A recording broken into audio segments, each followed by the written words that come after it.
bourgeois decadence, you must always be angry.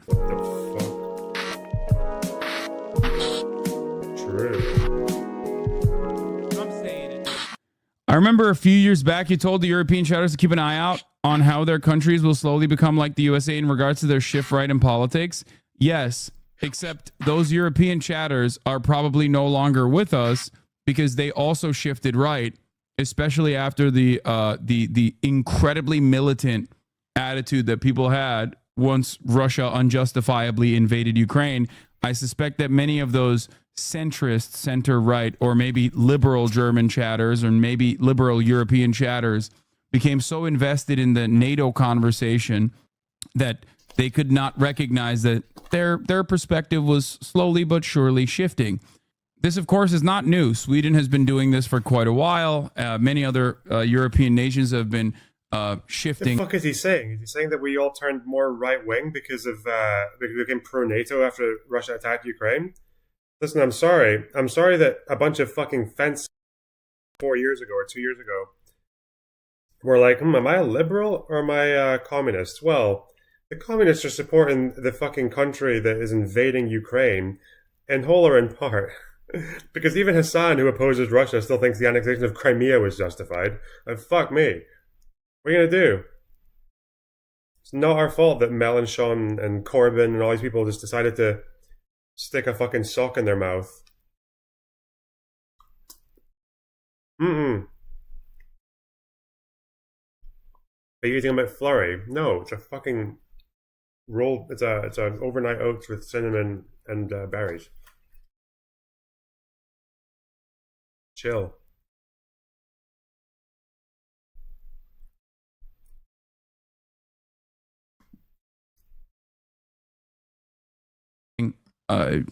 Rightward for quite a while, and unfortunately, plenty of those European EU chatters probably left, and now unironically talk about how like my kind of politics is genuinely way scarier than like the Nazi sentiment expressed by whatever version of like far right radicalism.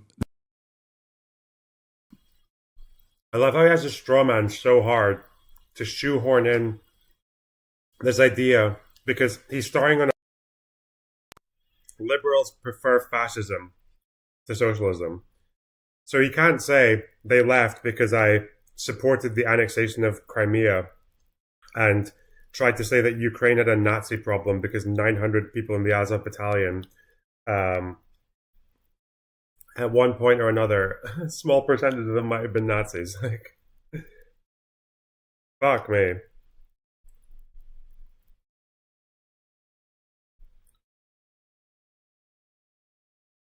So it's someone else's fault. That's the classic Marxist response. It's someone else's problem for why European left-leaning people left me. Oh shit. They moved to Vosh and then came here after the lolly crisis. I'm sorry. Matthias, thanks for the tier 1 sub. Do you think it was ethical to shoot the tire kid? I don't think we have enough information, and neither do you. Leave me alone. It seems like if he was burning tires whilst other people were trying to break through the fence, and he was a militant, part of a fucking the Al-Quds brigades, yeah, it's probably justified to shoot him, yeah. But not enough information. Maybe he was just a militant who decided that he wanted to have a regular old civilian protest day and just decided to independently roll a tire around the buffer zone for no reason, for lols, as a means of protest, and actually wasn't involved in people trying to break down the fence at all, in which case they shouldn't have shot him. The IDF absolutely killed people on those marches who didn't deserve to die, who didn't deserve to get shot, who didn't even deserve to get wounded, right? They did that plenty. But I just think if we're looking for candidates for undeserving victims of IDF shootings, a member of the Al-Quds brigades who is holding a tire, which was notably used in that protest to screen people who were moving forward, and within the buffer zone, is not your strongest candidate, okay? There were much more obviously innocent people at that protest than the guy with the tire, okay?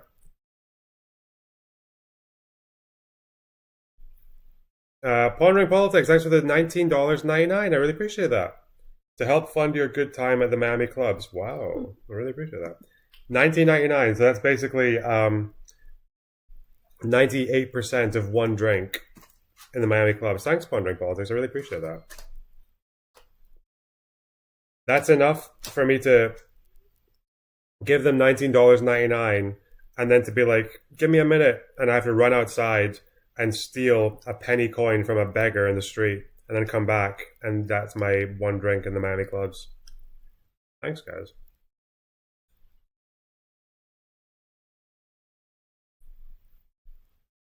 Right, where's this video?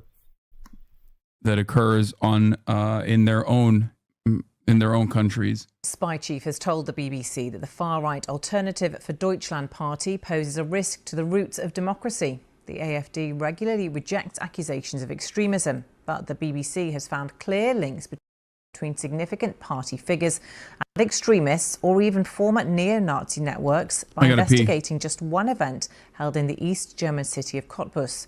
Our Berlin correspondent Jessica Parker has this report. Doing what? Germany's east, the far-right Alternative for Deutschland is popular, even aiming for power. It's the fact that it's like right at the beginning of his segment as well. Wait, where's the video? I thought the editor would put in a video, like a video of him reacting to something else and just have him sitting there not saying anything. They didn't do that this time. So now I'm just watching the BBC about the rise of the German far right. Okay.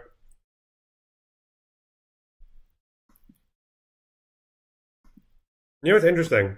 It's for all the people who say that we should have just killed more reactionaries for Reconstruction or denazification, we wouldn't have this problem.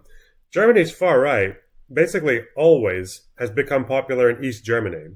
That's their stronghold. And they actually started becoming popular, not the AfD, but the far right in Germany. They were a problem even at the end of Soviet rule. They were in the 80s, like football hooligans and shit like that would become a problem in East Germany. That's ironic that the side of Germany that did all the denazifying and throwing them in concentration camps and not bringing them in to Soviet NATO, etc., were the ones that had the fucking Nazi problem. Like, fuck's sake. And Jean-Pascal Homme is a regional parliamentary candidate. The AfD is proactive on social media, but also on the ground, and it feeds this idea they want to promote, that they are of the people and taking on the establishment. But, as the BBC has found, Jean-Pascal Homme's held links with several groups now classed by domestic intelligence as extremist, networks accused of anti-migrant, anti-Muslim ideology.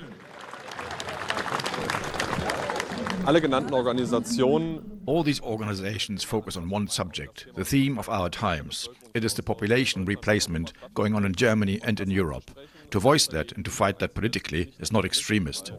You don't think the Great Replacement theory is extremist? I mean, it's a far-right conspiracy theory. No, the Great Replacement is happening. I can see that in my own city. I do not say it is organized from up high. I say it's happening. It was at this office back in March that Jean-Pascal Homme helped organise an event. The speaker was an MP called Matthias Helfferich, who once described himself as the friendly face of National Socialism, also known as Nazism. Matthias Helfferich insists the years-old leaked messages were satire. His talk here in Cottbus was on remigration, a code word, say many, for mass deportations. Remigration ist die politische Vision einer vertrauten Heimat. In this video, he talks about remigrating millions to preserve the land of the Germans. Und aktivistischem Vorfeld. In the audience in Cottbus that night was Benedikt Kaiser, another influential figure. He works for an AfD MP. But over a decade ago, Mr. Kaiser was pictured at neo-Nazi demos. We've approached him for comment. Became more and more right-wing extremists. This spy chief claims that extremism within the AfD poses a risk to democracy. When I'm speaking about a German oak, Round 2, guys. It's really round 3. Will Germany do it this time? I love how so many problems are caused by varying levels of insecurity among German men. I don't know that much about World War One. Okay, I know Steven's interested in it right now. I don't know that much about it, but I'm very firmly, with my limited information, I am firmly in the school of thought that it basically happened because the Kaiser was fucking mentally not in the right place. That the Kaiser was missing a few screws. Is that a valid position? That basically it was the Germans' fault?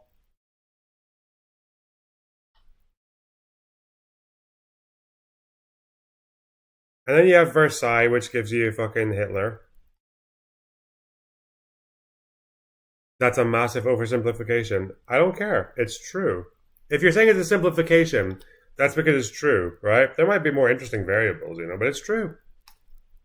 I'm sorry. Like, what was the fucking the first seed? The first seed of World War One is because the Kaiser wanted to build more boats, and then the British Empire, ruler of the seas, was like, "Mate, what the fuck? Think you can build more boats than us, chum? Watch this." And then the British built more boats, and Germany was like, "Oh shit." You mean we didn't defeat boat country in the boat contest? I'm so surprised. Let's go to the Balkans. And then some shit happened there, and then you had a war. Sometimes the simple answer is the best answer, okay?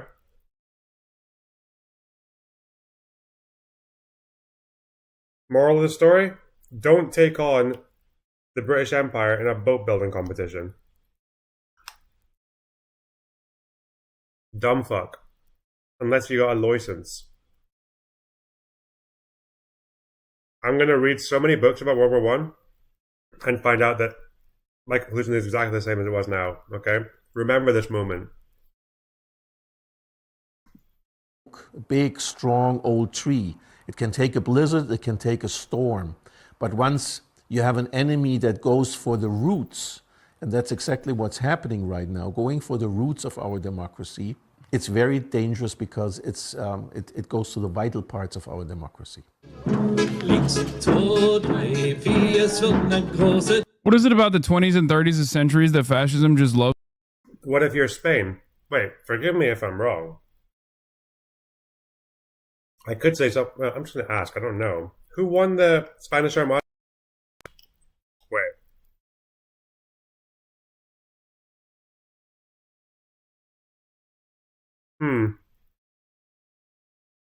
I thought the Brits won, didn't they? Even though the Spanish Armada, it's called the Spanish Armada because the Spanish were like, "Oh, we got so many boats. Maybe we can take on the British at boat competition." It's like people trying to fuck with British Empire on the boat front. It's like the same energy as people who don't play Risk and then they think they can invade Russia, right? Napoleon, the 20-odd armies that tried it in the Russian Revolution, Hitler.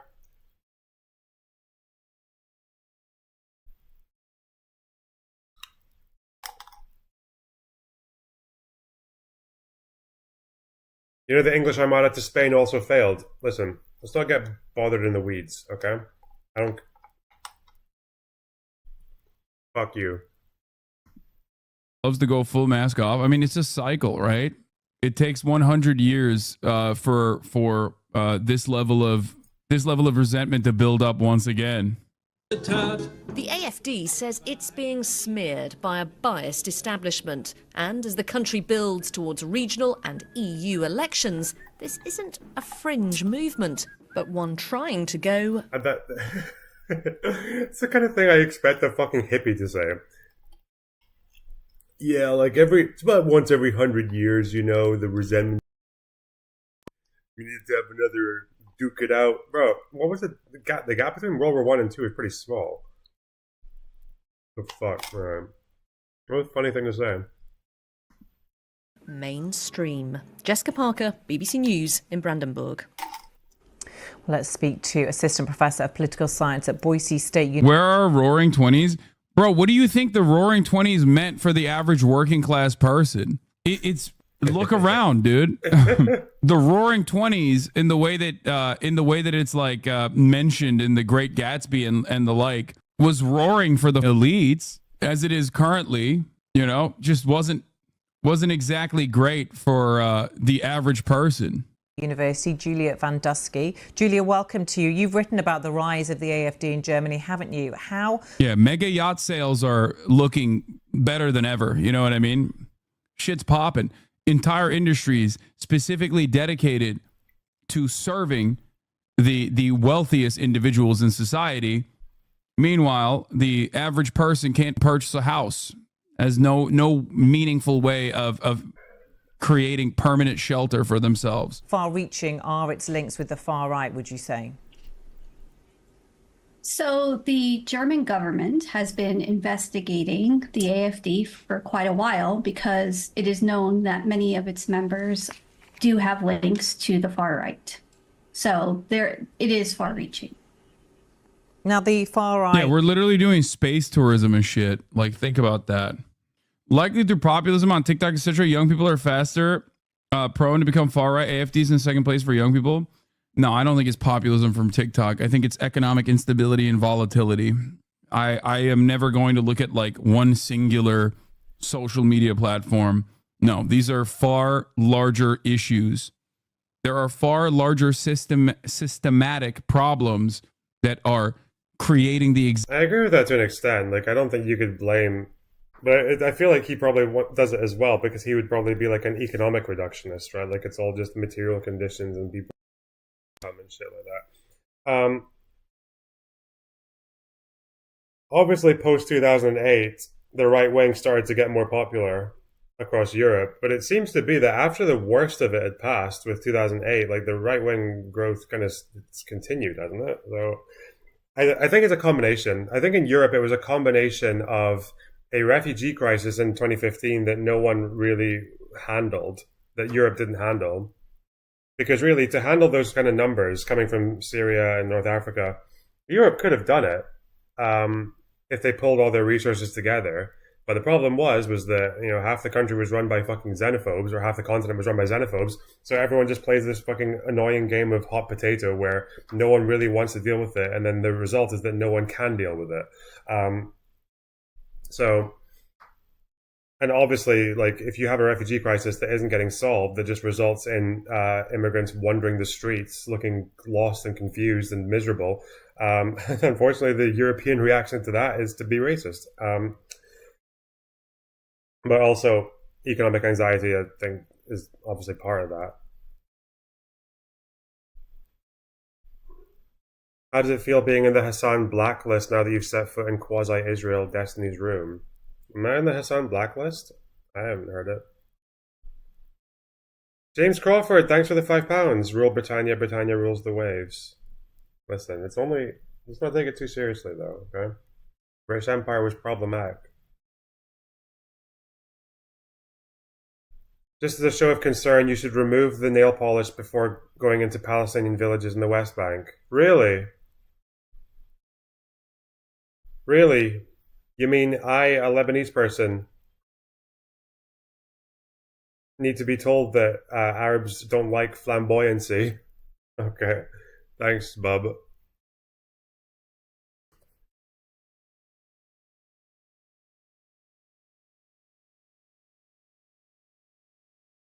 Crazy chat.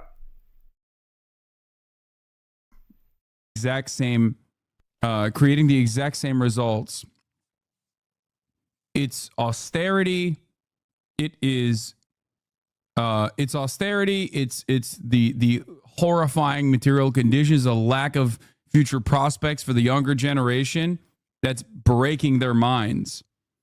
And because of neoliberalism's power, specifically eviscerating neoliberalism's power, specifically gutting and eviscerating any kind of leftist opposition, there isn't even like a genuine communist counter, nor even a trade unionist one, nor even... Here's what I want to know.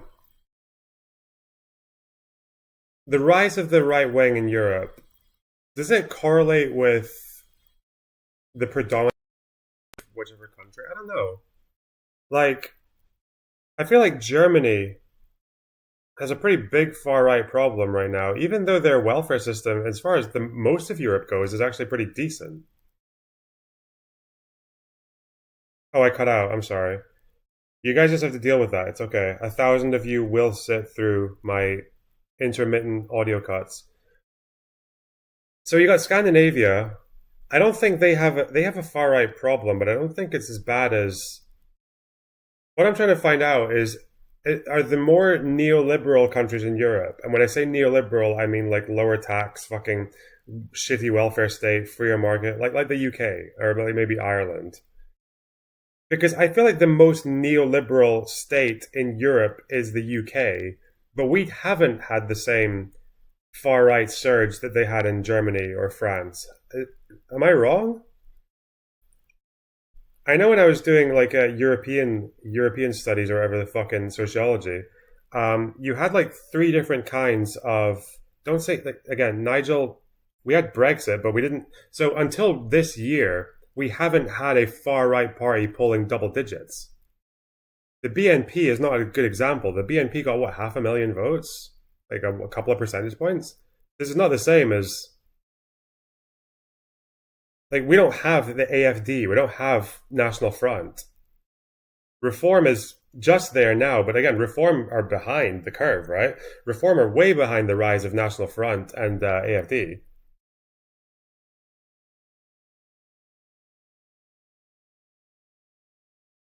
Reform are at 20 to 30 points. Last poll I saw had Reform at like fucking 17, maybe? Hang on. UK, Westminster and voting attention. So 4 days ago, Reform they're at 14. The highest they've been is 16 for Westminster voting attention. No, this is not the same. This is not the same because we have been the most neoliberalized country in Europe, at least as far as Western Europe, with a lot less state intervention than places like Germany and France and all that, and a lot less union power, but we haven't had the same far right increase. So I wonder why. I wonder if it correlates, because I know that you would say the conditions for right wing extremism. I always understood it to be unemployment and the lack of a left wing alternative. But the UK has had a lack of a left wing alternative, but we haven't given that as much weight to the far right as people like France and Germany, where they do actually have left wing alternatives. Or they've got like stronger unions, or they have more generous welfare states. They have more state intervention.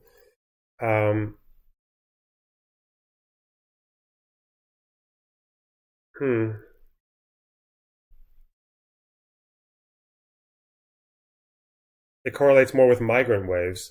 See, that is less surprising to me.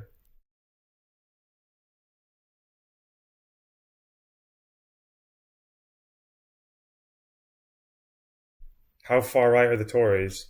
They've moved further right, but they are not AFD right. They're not Front National right. Is that Front National? National Front, whatever. They're not Le Pen right. They're not fucking Poland right. Or Hungary.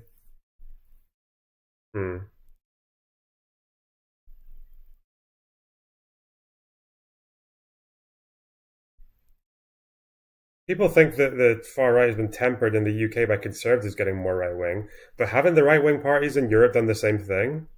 Like, it was Merkel in 2010 who was like, fucking multiculturalism has failed, etc. I feel like the right wing parties in Europe have been moving to the right as well. Don't people accuse Macron of moving his party to the right?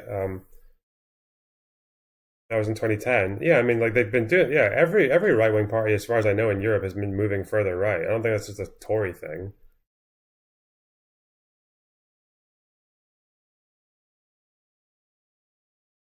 I don't know enough though. I don't know enough. I'm just spitballing with you guys. I'm just spitting in your mouths my opinions. Is that okay? Fuck it. Maybe Hassan can teach us. because I know in Hassan's world is the more neoliberal a country is, and the weaker the unions, and the less communism there is in a country, the more fascist it'll become. Which is so ironic because the KPD grew all the way up until 33. The KPD were at their largest in the 1930s. The Communist Party was the biggest fucking. They were big enough at that point. And then fear of communism actually was a factor for the Nazis because the people who were German conservatives who were scared of communism, especially because of what happened in Russia, they put their trust in the Nazis because of that. So I just don't know if Hassan's theory really holds up definitely doesn't hold up for Weimar Germany. I don't know if it holds up for Europe today.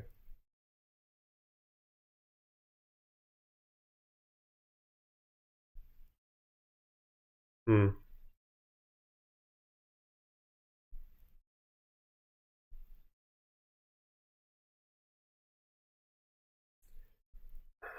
The communists actually want fascism in power more so than the liberals. I mean, in Weimar Germany, they did. The communists were saw much more of a silver lining in the Nazis taking power than the Social Democrats did. It's just facts. They said that. They said it for years.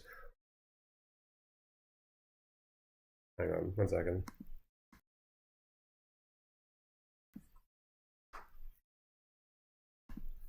A socialist one, as it existed in at least the earlier stages in the aftermath of the Industrial Revolution, where there was one. Volodymyr Zelensky said, "Why is the upper class supporting this then?" Well, it's one should ask that same question about what the upper class was doing supporting it in the 20s, both in the United States of America and in Germany. Capital owners absolutely funded and facilitated fascism. Fascist plots were... Again, be careful there. Small business owners, middle upper class people were supporting the Nazis. Big business didn't. There were a couple of exceptions, but German big business pre-1933 did not favor the Nazis. That's not true. It's in the Coming of the Third Reich. You can read that.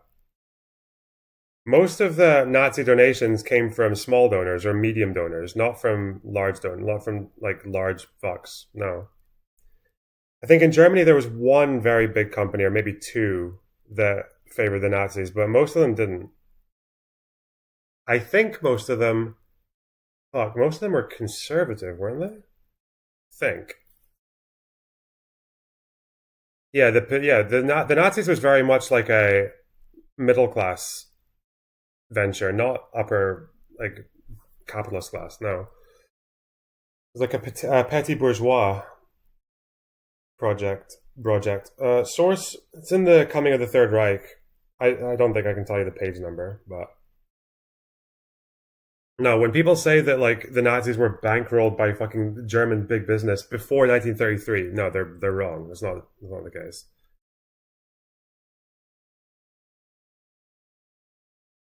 Most of them didn't, anyway.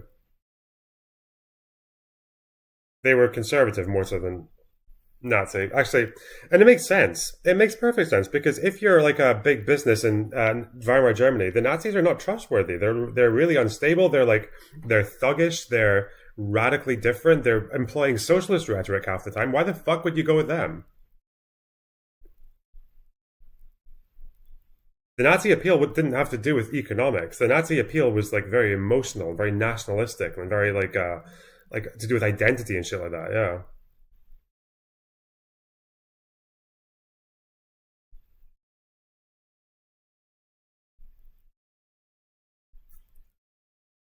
Anyway, were occurring. Didn't industrialists shift to the Nazis after the lockout of 28? No, they were anti-republic because of 28 in large part because of the Ruhr being occupied, right? No, they were, but that was monarchism, not Nazism. Those two wings were different.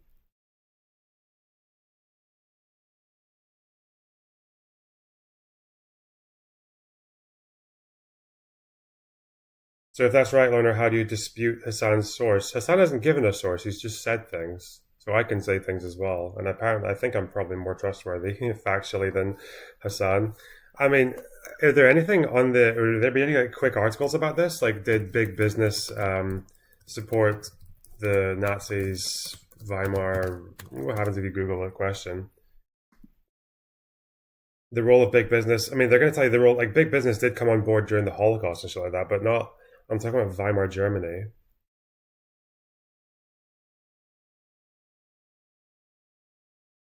They were bailed out by business money in 32 because they were almost bankrupt. But before, I'm talking about just during the General Weimar Republic years.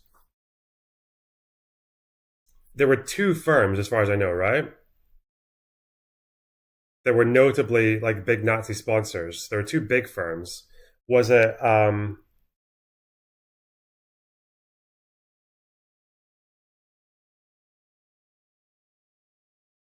IG Farben and Krupp?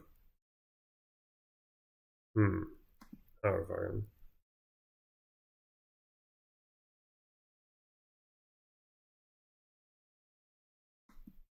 Both in America and also in Germany as well, as you know. And the reason for that was because fascism is seen as a way to instill order.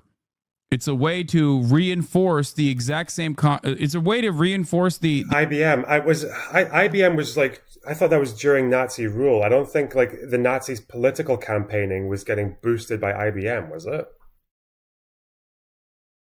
Oh fuck! Now I really wish I could find the thing in the book. Because I know I've got my book will have a post-it note in it that has that point, but it's in a different country. Because I'm a traveler. Lonerbox. You know what? Who will know? Kalinda will know. Is she still here? You can get the Coming of the Third Reich PDF online. I just don't know what the fuck to look for. Oh shit. Big business. Let's just see if big business shows up in this book.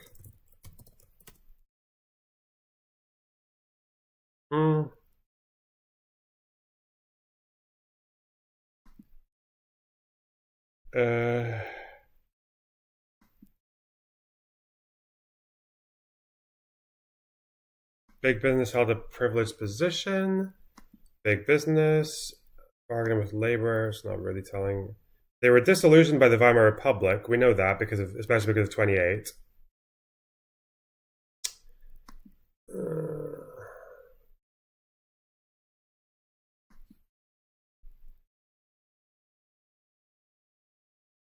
Oh, here's one line. This line will do something for you. How do I get it to show?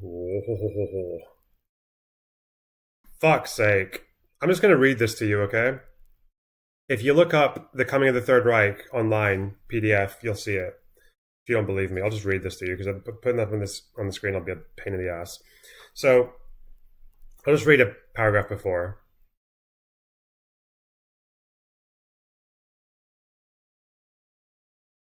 It was difficult to grasp the full extent of the stormtroopers' fanaticism and hatred unless we accept that they often did feel like they were making sacrifices for their cause. Hitler drew attention to this when he told an audience in January 1932 not to forget that it is a sacrifice when today many hundreds of thousands of men of the National Socialist movement climb onto trucks every day, protect meetings, put on marches, sacrifice night after night, and return only at daybreak, and then either back to the workshop or factory or out to collect their pittance as unemployed. When they buy their uniforms, their shirts, their badges, and even pay their own transportation from what little they have, believe me, that is already a sign of the power of an ideal, a great ideal. Here it is. The Nazi Party depended on such commitment. Much of its power and dynamism came from the fact that it was not dependent on big business or bureaucratic institutions such as trade unions for its financial support, as the bourgeois parties and the Social Democrats to varying degrees were. Still less on the secret subsidies of a foreign power along the lines of the Moscow-financed communists. Yeah, this is true, yeah. Like Social Democrats were indebted to the unions in large part. The KPD were backed by Moscow. The bourgeois parties were backed by big business. Yeah, the Nazis did not famously have big business fucking support, even in the late 20s. Yeah, sorry. That's on page 274 on the PDF of Coming of the Third Reich. All right, chill. Fuck you. Retards. People questioning my... The hierarchies by very violent means in general. Capitalism decays inevitably due to the weight of its own contradictions. Yep. And then when in that decay, there's a lot of volatility, a lot of instability. Then there's also even the pesky alternatives. Okay, I hope there's like a language barrier or something, but like when people contribute sentences like the Nazis had big business support in the 30s, do you mean like post 33 or before? They're the power, the fucking governing party with dictatorial rule. Of course, they're going to get big business on their side, but also when you say they had big business support, yeah, before 33 they had big business support. But what does that mean? Does that mean like 2 companies, or most of them, or half of them, or a third of them? Do they depend on it? It seems like they didn't. It seems like they got bailed out once in 32. But yeah, when you give me these incomplete sentences, I get really frustrated. I don't know if you're pushing back against me or if you're like just saying it wasn't zero. It wasn't zero big business support. Obviously it wasn't. Yeah, they had some support.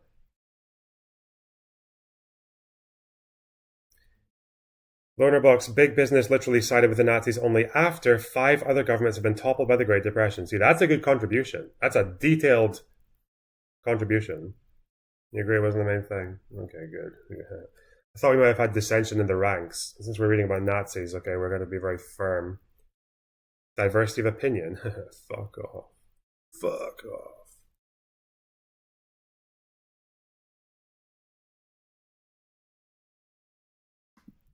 Said instability, people that want to evolve from capitalism to something that is a little bit more just. And capital owners obviously benefit from the existing hierarchies.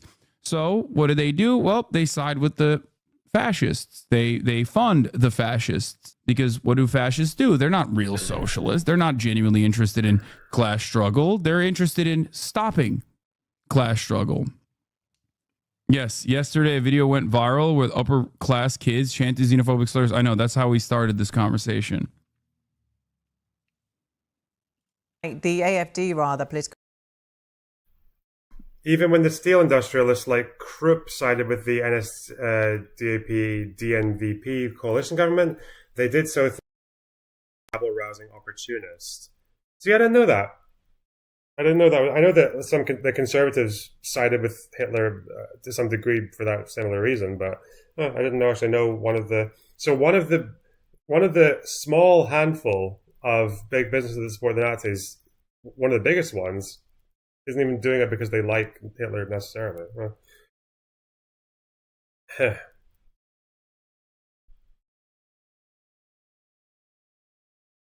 is true that Nazis don't like the class focus of Marxists. Yeah, I know, because to them it's like we're all one race. Yeah, I know. Yeah. My Vyvanse is kicking in, guys. I feel good. Bro, this drug is like... I've been on it for a while now, and I haven't really built much of a tolerance to that sort of warm, fuzzy feeling that it gives me. I think this is what being normal feels like, but to me it's like, oh, I feel strangely... It's like my heart rate is up and I feel settled. That's so strange. That shouldn't be the case. Lower your dose. No, I like it. It's like the feeling that you get in your chest when you've had a shot of whiskey, but for my brain.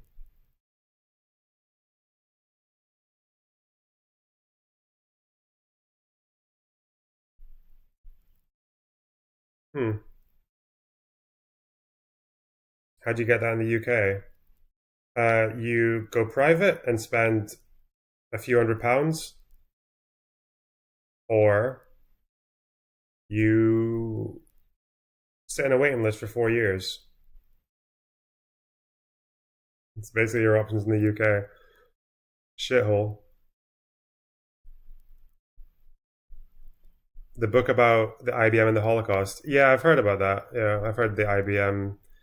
And the whole scandal with IBM is that they refuse to disclose documents about how much they were informed about the Holocaust and how much they were doing to facilitate it with the fucking ID cards. Yeah, I guess we'll never know because they're never going to disclose. But the fact that they don't disclose makes them sound a bit fucking weird. No mea culpa, whatever you call it. Transparency.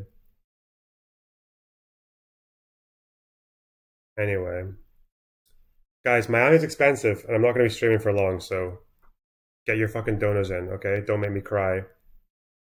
So far, I can afford one drink in a Miami club with today's stream.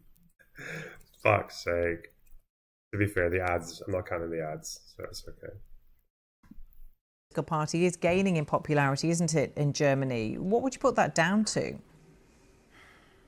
So the AFD. Did you go over Rosa Luxemburg's death? Oh, we'll get there. We'll get there. Because I think Hassan's going to talk.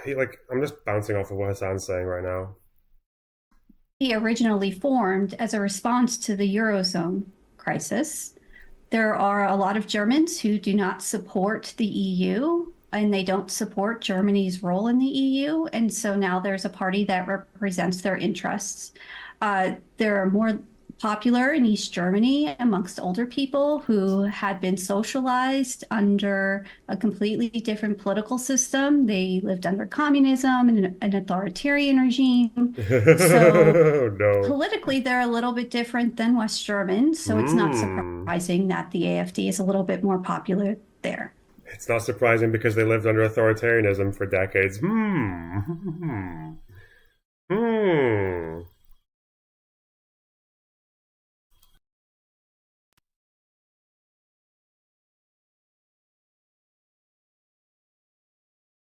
X Natural Phenomenon X, thanks for $10. Have a 90% of a drink on me. I will too, I really appreciate that.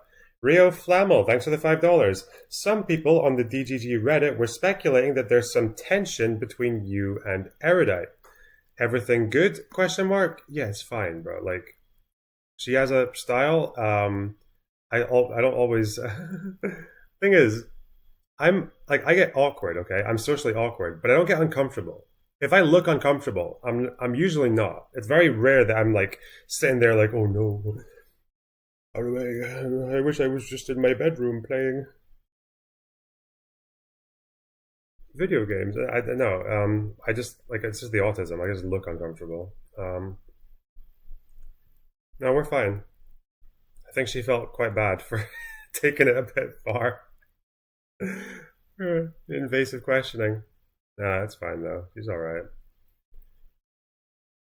Dwayne, thanks for the $5. Dollar bills to wipe the tears away. True, mate. Prince Hermit with the incredibly generous $25. Holy fuck.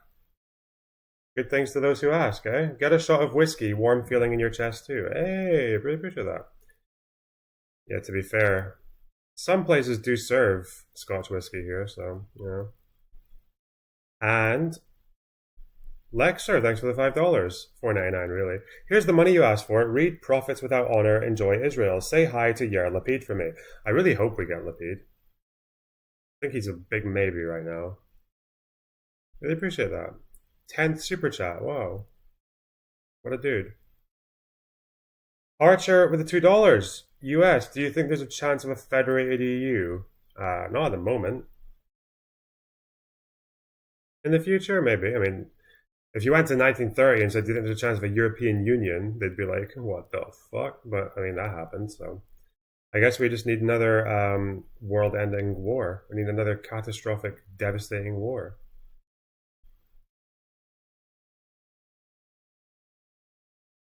I also have a feeling, I can't tell if Erudite gets the amount of shit that she got from the way she was talking to me because it was actually over the top. Or if it's because she was a woman. Or if it's because she's doing things that something like Dan would have got away with, or Stephen would have got away with, but she wouldn't. What do we think, chat? Do you think if Stephen was like, why the fuck are you in Florida? Blah, blah, blah, do you think that would have, do you think people would have been mad at him?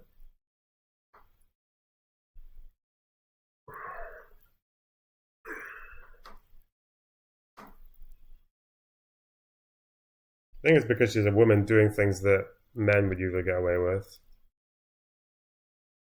Both, and also because you just sat there and yawned. Yeah. That's the thing. If people want to try to make me feel awkward, I'll just do it back to them, and I can do that. I'll just...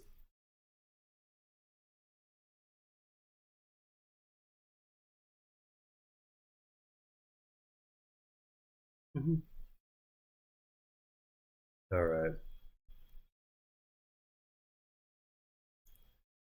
I know that Queeman guy actually made a fucking video about it. Speculating on... Oh no.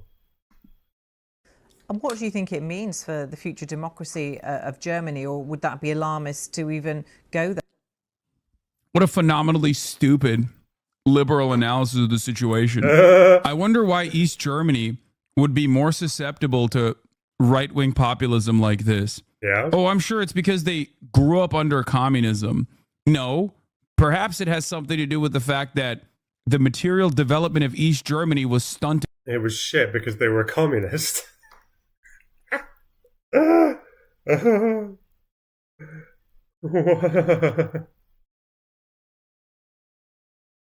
Does he think East and West Germany had parity until the fall of the Iron Curtain, and then it got stunted afterwards? The East and West Germany started at the same place, and then West Germany was like, "Here's your punishment for going communist. Fuck you." Now, East Germany did suffer, obviously, because the transition from communism to capitalism was not great, but they didn't have parity like before that. People were fleeing from East Germany into the West plenty before the fall of the Iron Curtain, so...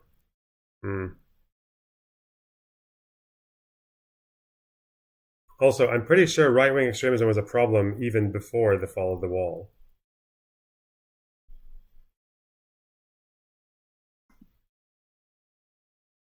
It was very early on.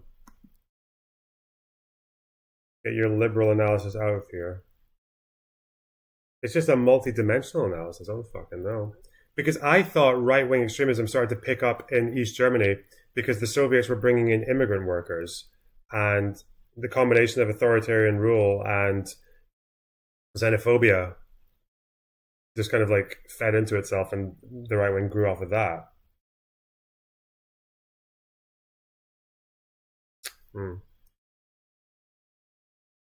I read a paper about this a long time ago, but it's before I had Obsidian, so I had no food. I think they had food. They did have food.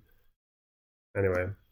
Deliberately in comparison to West Germany, that was beefed up by both the Marshall Plan and American investment. That's it. The reasons as to the reason. Okay, but if you're saying that West Germany did well because they had American investment, like what was the Soviet? Why was the?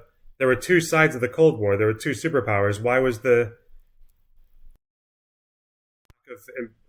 of incentive from the USSR? Because the USSR managed to have its partnership with East Germany. Why didn't they beef up East Germany? Right? Like, should America have tried to? Was America able to invest in East Germany? Like what? Invest in what?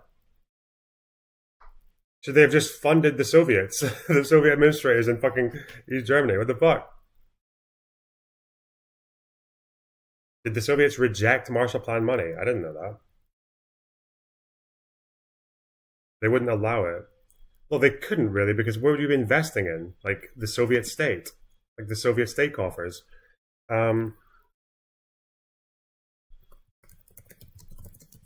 Offer East Germany.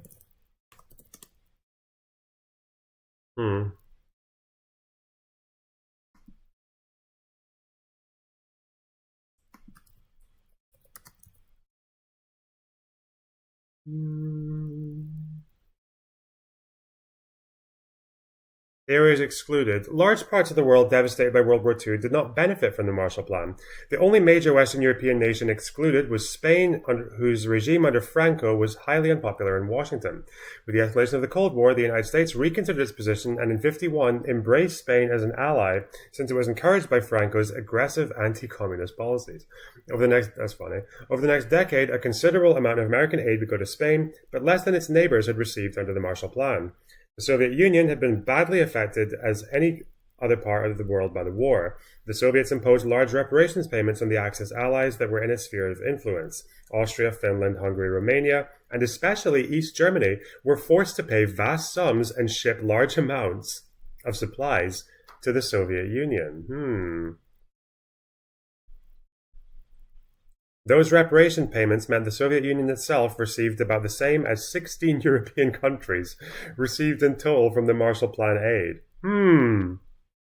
So the Soviet Union used Germany, Austria, fucking Finland, Hungary, Romania, former Axis countries, to Marshall Plan themselves. Oh, God. The fuck? So they just did the Treaty of Versailles after everyone agreed that Treaty of Versailles was actually a really horrible idea.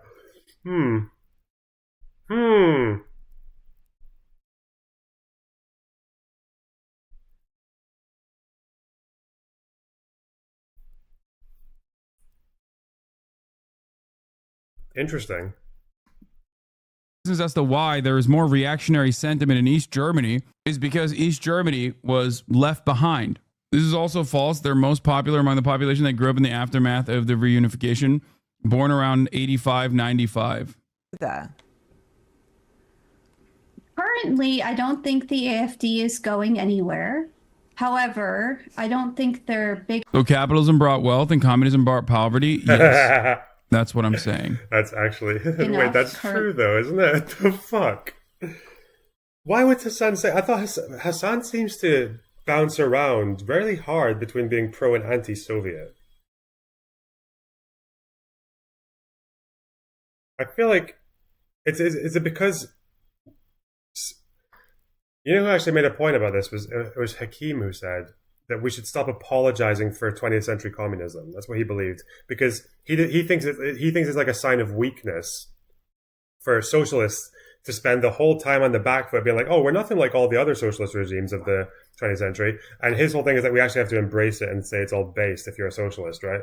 Like, you don't disown the Soviets and all that, you defend them. You don't disown Cuba, you defend it. You don't disown fucking China, you defend it.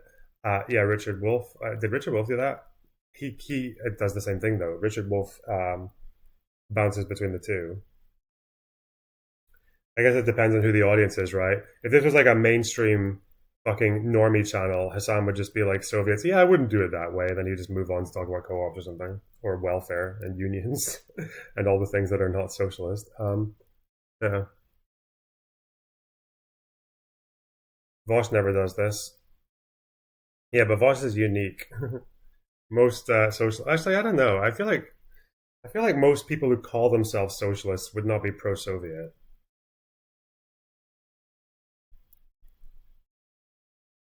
I think that's true. But I don't know. Maybe things have changed. One second.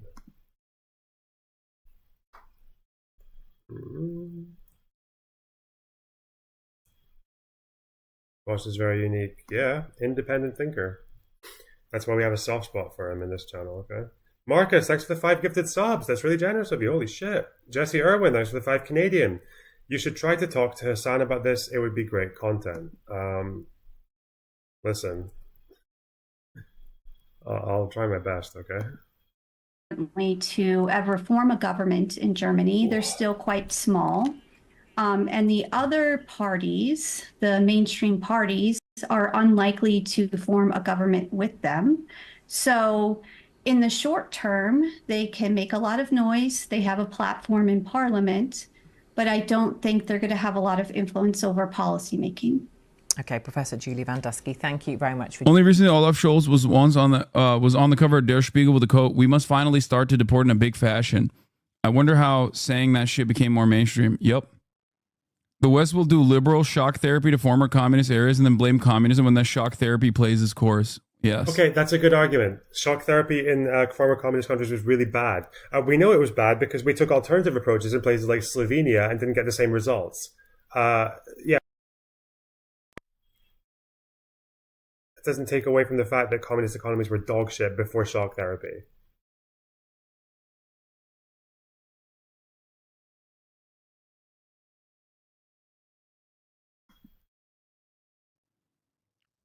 It's funny, the thing that apparently the girl we saw in the video shared a story where she wrote best DJ insult from Palestine, and instead of the Did Slovenia not have shock therapy? I think the approach to Slovenia was to try and social welfare spending and government spending in a way that they didn't really do for other former Soviet countries. I think the approach in Slovenia was a little bit different.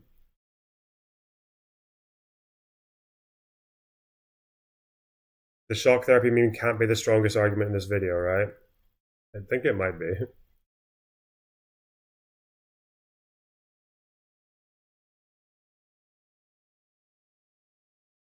Slovenia was not a Soviet country. Yeah, but it was a former communist country. It was obviously Tito, Yugoslavia.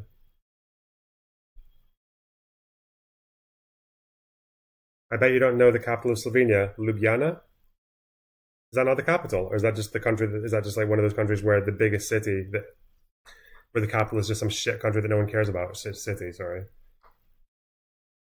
It's Ljubljana, isn't it? I'm not know if I'm saying it properly. Nice, that's it. Okay, fucking kill yourself. What the? Guys, I may not be the most entertaining streamer. I may not be the most swag. Okay. I feel like I know things, okay? Chill. Leave me alone. Don't fucking quiz me. Dicks. Palestine flag, she posted a flag of Kuwait. She was literally like, look at my foreign friend. The guy was just a DJ. Yeah. You should react to Bestie Marx video on Weimar Germany. I have. I'm pretty sure I have. In your opinion, do you think fascism will rise and prevail without resistance? Since there's no USSR anymore, do you think, for example, China would be a nation willing to rescue the West? I don't know. I think China is very self-interested. You know? Hold on one second. I have to also look at something here. I guess the USSR was also self-interested, though. In many ways. Hold up. Waiting to get in. I'm not gonna lie. I didn't actually know that the Soviets, their version of the Marshall Plan was just funds from former Axis states and their sphere of influence. I didn't know that. I didn't know that they reverse Marshall Plan to East Germany. Oh God, that's banging. That's so funny. Based. Take what's yours. Kelly Mack, thanks for the €5. Socialists will blame radicalization to bad conditions when it comes to fascism. It was the elite that were first to support them for some reason. They'll blame radicalization to bad conditions when it comes to fascism. It was the elite that were the first to support them for some reason. Is that like a contradiction? I don't think it is. I think that you would just say there are parts of the elite who are very pro-fascism, and then the ideas just kind of lie around until the material conditions are ready for the working class to go with it. That's probably what they would say. One of those theories that is just a theory. Like, it's read theory so we don't have to look at fucking empirical reality. I was out but listening. I couldn't answer your question, but you found it. I'm not as big into economics, but Nazi Germany and little things about big business. But ellipses, wow, you're loading up a fucking point there, Kalinda. Jesus. I'm very excited to see what you have to say next. Hitler did have to use different rhetoric when talking to rich people. He didn't talk about Jews as much. Okay. I'm guessing also that's why his rhetoric was occasionally, not so much him, but to a degree, his rhetoric was a lot more fucking union-ish than, depending on who he's talking to, workers as well. I see. Apparently the ICJ, I can see where I'm cutting out. I should keep an eye on that. Apparently with the ICJ, I thought their ruling was because there's too much risk of genocide or some shit. I mean, they're doing a genocide, they should stop. So we have another plausible genocide. But now, apparently, the judges, not even dissenting opinions, just the judges' addendums, they're arguing about what the provisional measure means. I don't think every judge, even the judges that supported it, believe it means a full ceasefire. I thought it was a ceasefire. All the headlines were like, I thought even the sentence that I heard was about, I thought they said stop in Rafah because it's too dangerous in terms of the Genocide Convention. But now people are arguing over whether it means stop if what you're doing is genocide, but don't stop if it's not, or you don't have to stop if it's not. I don't know what the fuck's happening. Apparently there's like 4 or 5 different opinions, not even dissenting. The judges who agree with each other are arguing over what the provisional measures mean.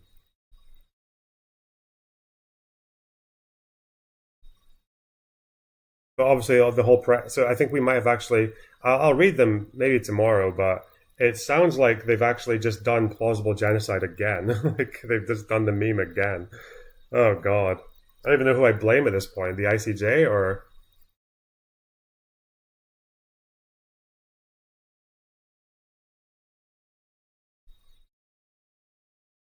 The consensus is to stop all actions which may bring about the destruction or in whole or in part. See, that's not what I thought. I felt like I listened to the guy talking and I heard something different. Like, am I getting mind fucked? Is Loner streaming from prison? I just made the background ambiguous so you guys don't know where I am. I'm keeping myself safe.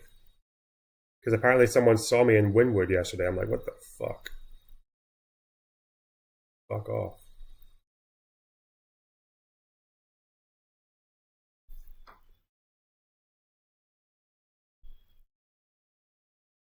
I think Queeman has put forward a theory, though. That Queeman guy has put forward a theory as to why I'm here. And it's, well, I'm not even going to say if it's correct or not. It's just funny.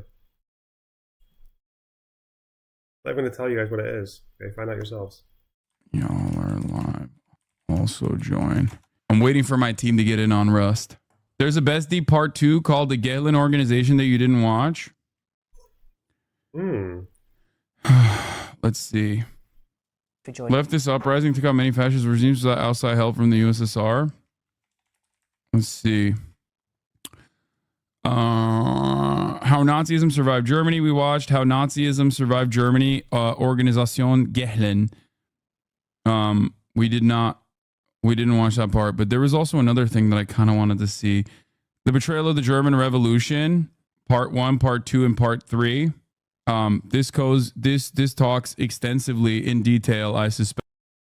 To backtrack quite a lot, you're incorrect that World War I was Germany's fault, but you're correct World War I could only have happened because of male anxiety in Europe. I mean, wars are just very masculine, right? Why am I wrong? I'm not wrong about the Kaiser, okay? It's all his fault. Fuck him.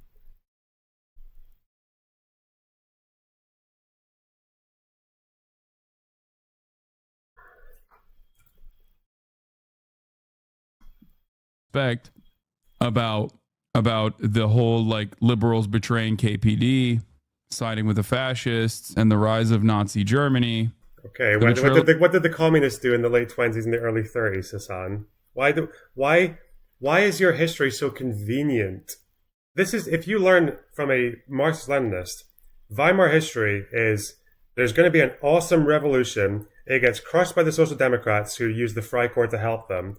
Then nothing happens for fucking 14 years. And then because of that one decision made by the Social Democrats, the Nazis come into power. The fuck?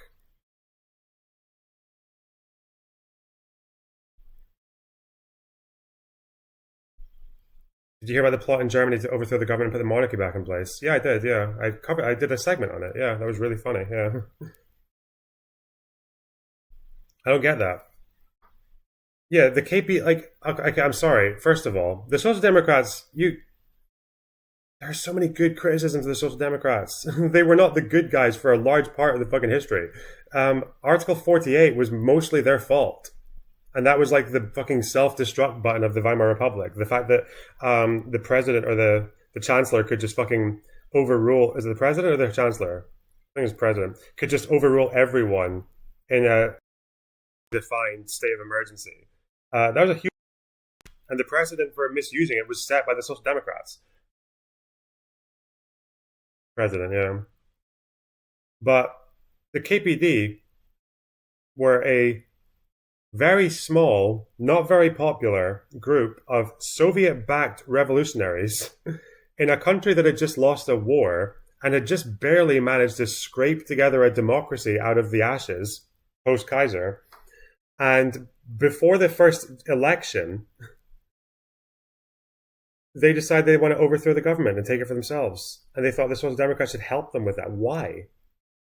Not everyone wants to be a fucking dictatorship. A Soviet dictatorship. The Social Democrats very foolishly used a group of reactionary ex-soldiers called the Freikorps to do that, to suppress the movement. They didn't want to use the army because they thought it would be too contentious or whatever.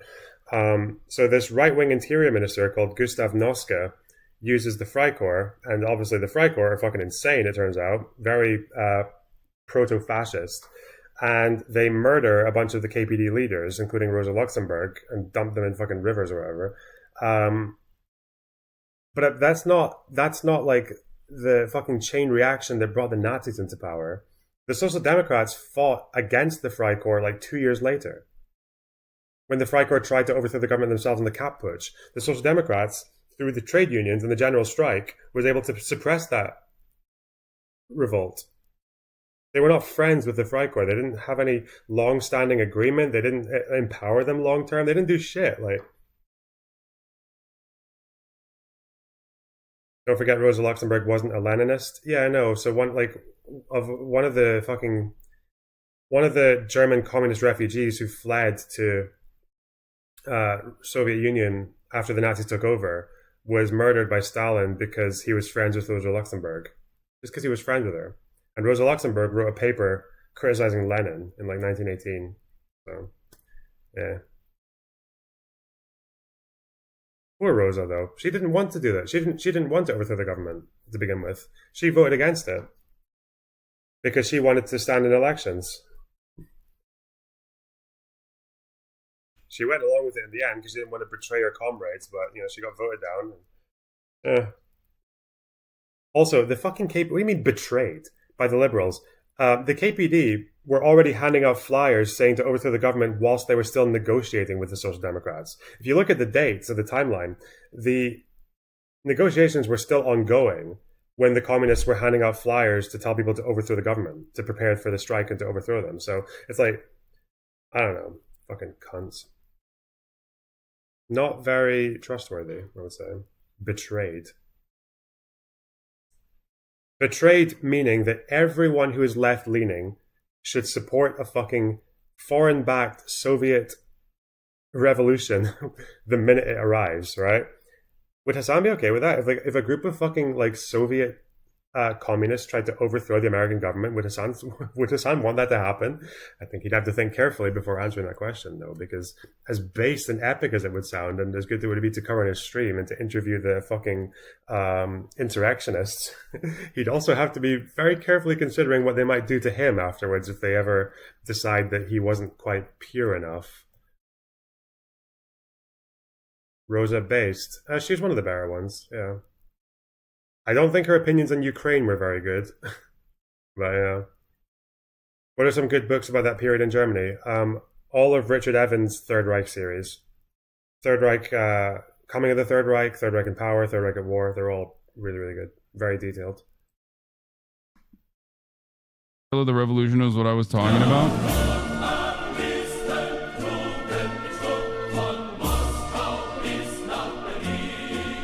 Is the Rus server public? No.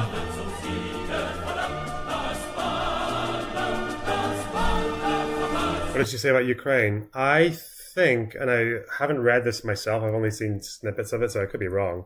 I'm pretty sure she criticized Lenin for being too permissive towards Ukrainian nationalism and Ukrainian culture. I think she very much was like, she didn't like the nationalism in Ukraine, and she preferred the idea of like forcibly assimilating them to, I think that's what she said, but I can't remember. Might be wrong. She was also, ironically, she was also anti-authoritarian though, for a large part. She believed that freedom only counts if it's for people who think differently. She didn't agree with Lenin suppressing all his fucking critics and killing people, yeah.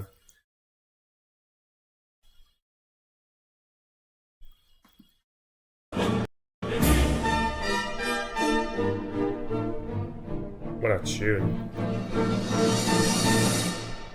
After World War I, Germany was on the brink of a successful proletarian revolution. For many people, this period is known merely as representing a change from the German monarchy to the Weimar Republic. In fact, most people are not even aware that there was a revolution at all. There are videos on the internet about this topic, but there is little deeper analysis of the political forces that were crucial in not only determining on the brink. These guys, like, I think they were relying very heavily on like one group of fucking the police or something, and they couldn't even get them. Like the Marine police was that they thought they could get a hold of. Yeah, I don't fucking. They were fucked, man. You think the German army, the defeated Kaiser's army from World War One, and the German police was going to support this revolution? No, they fucking had no interest in this at all. They were monarchists. They were already butt mad that their fucking guy abdicated and shit. You think these guys were going to support? What do you mean the brink of a successful revolution? There's a reason that they were squashed by paramilitaries. Not even by the army. Not even by the regular army. So dumb, man. Fuck. Future of Germany, but the future of Europe, and arguably the future of the whole world. Chris Harman says that without understanding this period, one can have but an incomplete understanding of the rise of Adolf Hitler and the massacre of World War II. It is in these years that the swastika entered the political stage as a symbol of reaction, anti-communism, and counter-revolution. It is quite reasonable to hypothesize that if the, at the time, world's second most powerful industrial nation had turned socialist, the rising workers' movement all over Europe could have had a powerful ally to bring about socialism in their own countries, adding to the massive revolutionary flame that had been ignited in Russia. Russia was a relatively backward country in terms of industrial development. The Bolshevik revolutionaries were hoping and even expecting the victory in Germany as a result of a chain reaction, which would benefit them as it wouldn't leave them isolated on the international stage. Their leader, Vladimir Lenin, declared only months after the successful October Revolution in 1917 that, quote, "Without the revolution in Germany, we are doomed." Since the communist movement fundamentally hinges on the unity of the international working class, it would have been of what could have been, chatters, massive benefit to have an industrially developed socialist ally to support the construction of socialism in Russia. To be fair, we don't know. We don't know what Europe would look like. There could have been a battle line drawn where internal pressures might have escalated against FDR. Maybe the business plot succeeds in that circumstance. Maybe FDR never, maybe the New Deal never occurs. And America is the continuation led by the American New Deal. I love how so much of fucking potential history hinges upon this one fucking failed January 6th for communists in 1919. Bro. I want just one of them, either the video or Hassan, to consider that the USSR, the Russian Revolution, they had military and police support to some degree, didn't they? Like, it's not like the entire military and the entire police was anti-fucking Bolshevik. Germany did not have that. They didn't have anywhere near the same kind of like popularity and capabilities that the Bolsheviks had. Isn't the business plot just alleged anyway? Listen, not in this stream, okay? American Bund movement. Maybe America is the continuation of fascist autocracy, and they try to fight and plunder the rest of the world, and the United States becomes the Germany of World War II. So there's also that aspect of it as well. America turned fascist? No, I mean, America was aligned against the fascists in World War II. But as I say, all the time, as I like reiterating all the time, things could have been very different for America.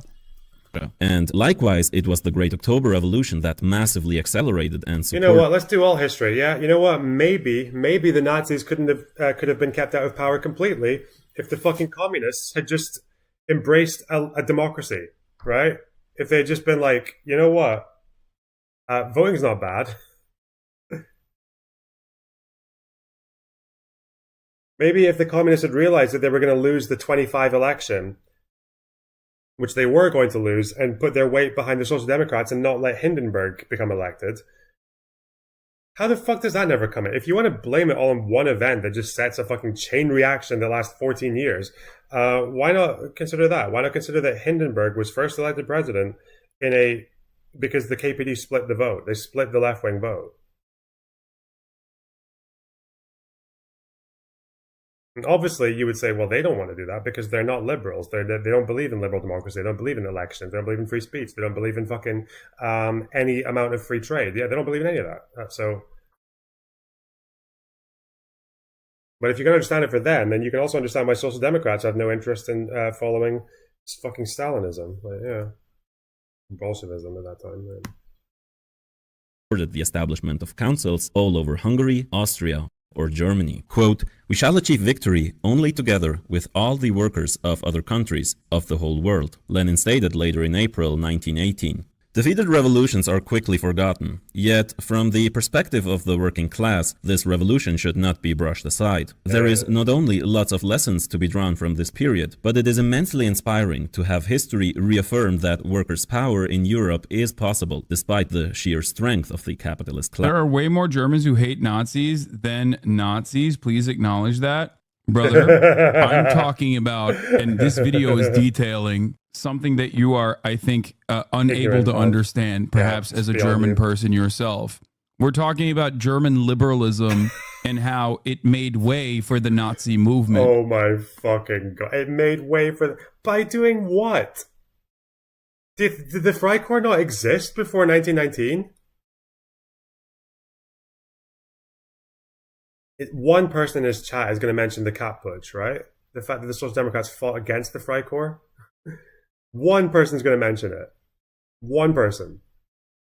You got like 20,000 people watching him, right? One person is going to mention that the Social Democrats did not fucking invent the Freikorps, nor did they specifically empower them either. They used them for one event. And I'm pretty sure after that they became enemies again.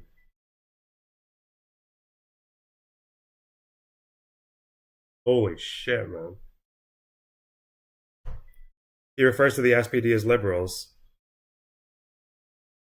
Yeah, of course he does, yeah. Even though, I mean, they didn't see themselves that way. They saw themselves as socialist reformists. They saw themselves as reformists. They didn't want a revolution. They wanted to extend workers' rights and empower the working class through liberal democracy, yeah.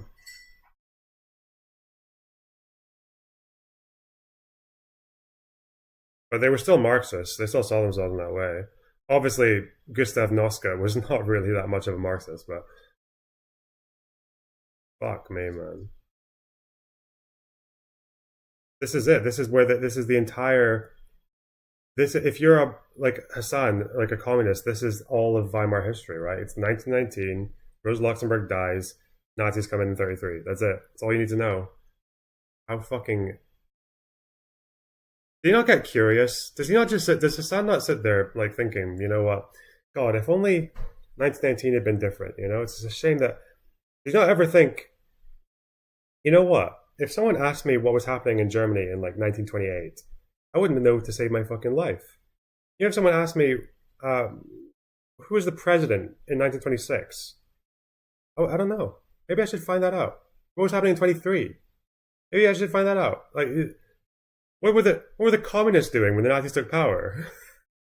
What did they say? What was the party line when the Nazis took power? How many people in the Communist Party were killed for saying that the Nazis taking over was a bad thing for the working class? At least one person was. What were the Social Democrats doing in 1924, 3, 7, 8, 9, 10, 1930? The fuck? Good books on Weimar. The Coming of the Third Reich. Just read that. You'll be fine. It's very long. It's very detailed. It's very good. How it actually developed momentum for the Nazi movement. This entire video How is... the fuck, man? The Nazis were polling between 1919... Wait, hang on. The Nazis were polling, like... They were polling below fucking... Like, they were polling single digits until what? 1927? Hang on.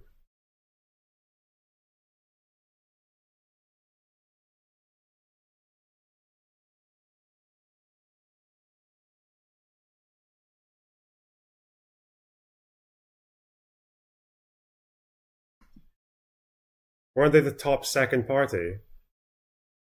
I think in 1924, they were more or less banned in a lot of the country. What was it? In 1928, they won 26% of the vote. So their largest party. What were they in the election before that? 1924. Was 24? Like they came basically out of nowhere in terms of polling numbers. So I'm trying to think of exactly when it was. This is 1924 elections. Is the Nazi Party even here? What the fuck? Hang on. NSDP. I thought they were banned at this point, weren't they? Did they not run in this election? Oh, even my memory's fucked now. Hang on. Hang on.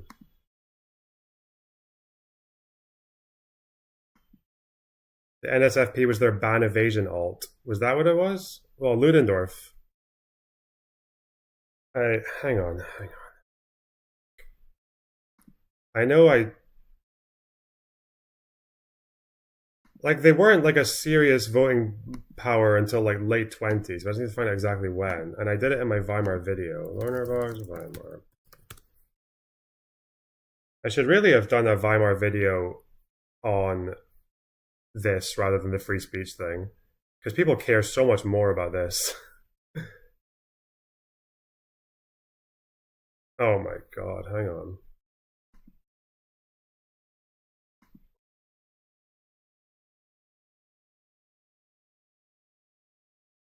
Weimar, Germany. Collusive. Where are the Nazi polls? Where are their polling numbers?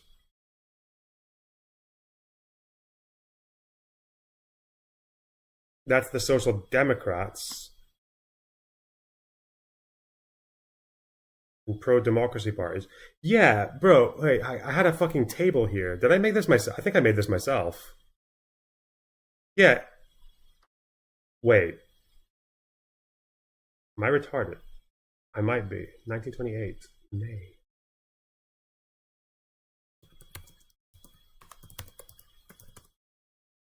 The Reichstag election in 1928.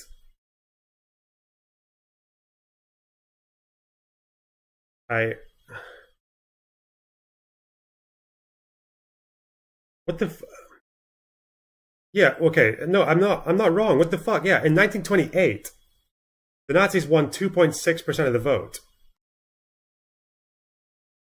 2.6.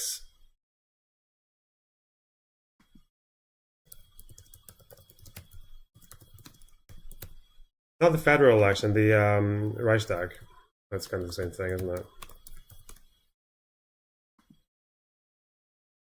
Yeah, I was right. I was fucking right. Jesus Christ. Why did I... Like, one person in chat gaslit me. Okay, fuck you.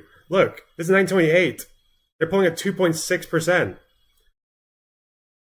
But we can trace the rise from 1928 to what? Fucking 20... From 1930, when they become the largest party, or second largest party. So... This shift, right, from 2.6% of the vote to fucking 18 in the space of 2 years, and then to 37 in the space of 4 years, that's all because of what the Social Democrats did in 1919. You fucking kidding me? Bro. Stop. Is directly about all of those people who ostensibly now hate the Nazis. Because the exact same The exact same attitude is I love that. Maybe you as a German don't understand, but bruh.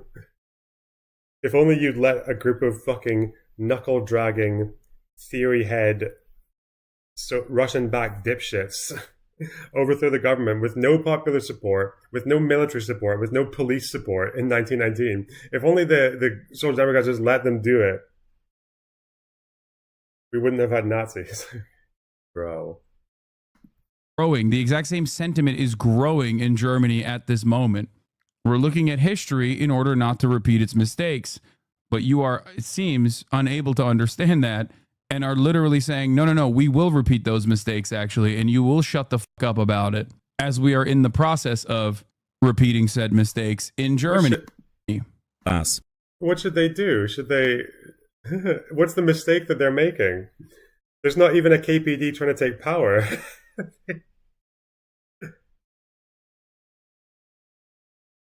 Should they just let the KPD do it? If they come back,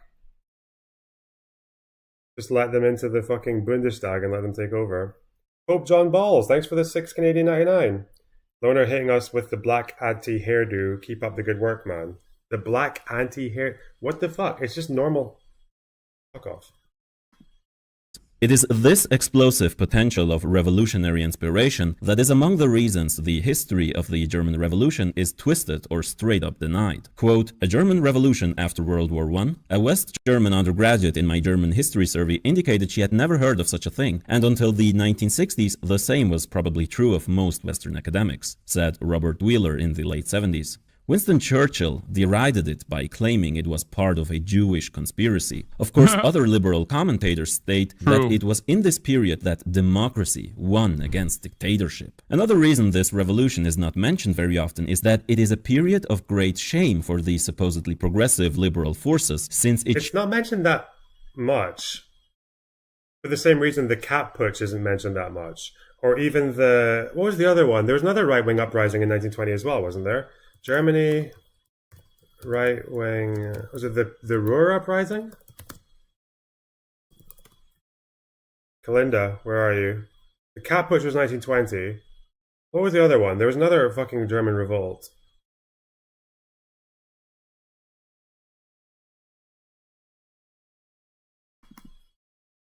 Yeah, people don't talk about it that much because it was one of so many. It was one of many. The Ruhr Uprising, yeah. It was one of 3 dog shit failed revolutions from authoritarians, right? Like, Oh no, the Ruhr Uprising was the Red Army, wasn't it? It was the KPD again.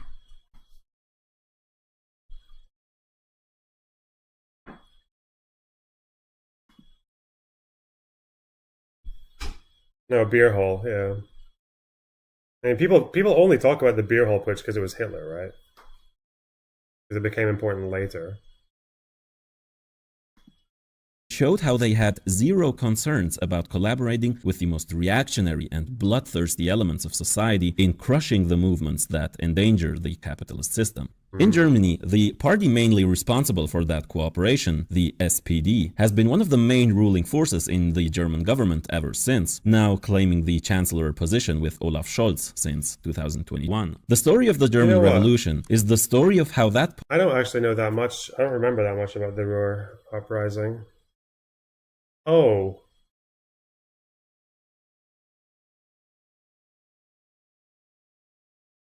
Wait. See if you can see this. The Ruhr Uprising.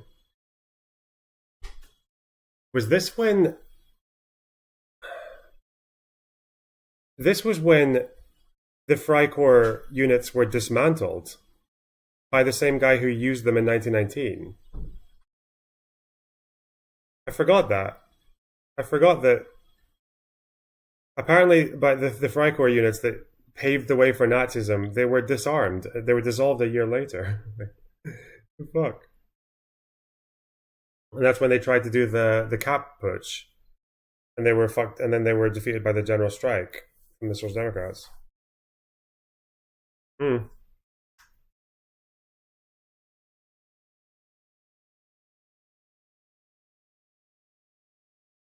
Fuck me. Party evolved from the, at the time, most developed Marxist organization to an open representative of capitalism, a supporter of imperialist war and a defender of class society. It is thus key in understanding today's left. I feel like for some reason, why does Evans not mention that after the Spartacist uprising, the same guy who used the Freikorps ended up dissolving them? The two units. Oh, it links to a 404. Noske dissolution of Freikorps.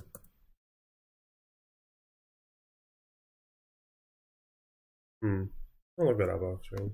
The nominally left social democratic parties, since what had become concrete during this revolution isn't just important for grasping the politics of Germany, but in understanding the revising of Marxist principles and their subordination to the bourgeoisie as an international trend. This video will encompass the build-up to the revolution, without which it is impossible to grasp the underlying political forces that led to it, and that ultimately betrayed it. In fact, the betrayal had begun long before the start of the revolution. It's the story of the definite split between social democracy and communism, which would forever shape the socialist movement. In the next part that I'll release within the next few days, we'll talk about the events of the German Revolution and how that split manifested. The content of this part is especially topical, since it enlightens the struggles within the so-called left about the correct Marxist position during imperialist aggression, considering the current war in Ukraine and the danger of escalation into a new world war. Everyone interested in ending capitalism, in Marxism or socialism must learn about this period. This video will be mainly based on these works. They have all their particular biases I don't agree with, so I have tried to synthesize all of those different perspectives while adding a bit of my own analysis. The German state is a fairly recent formation. For multiple centuries, Germany referred to a group of various German-speaking states in Central Europe. They were often very divided and subject to the influence of far greater empires. Most people in these states didn't identify as Germans. Okay, but look, as this is so fucking retarded. I'm just going to read this to you. This is a good little summary of what he's talking about, because this apparently, this use of the already existing Freikorps units to crush this revolution, and paving the way for Nazism. This is what happened like right after they did it. Not going to cite mainstream historians. Nah, fuck that. It's all those like fucking propaganda books that are published by Verso and shit like that. Yeah. Let me see.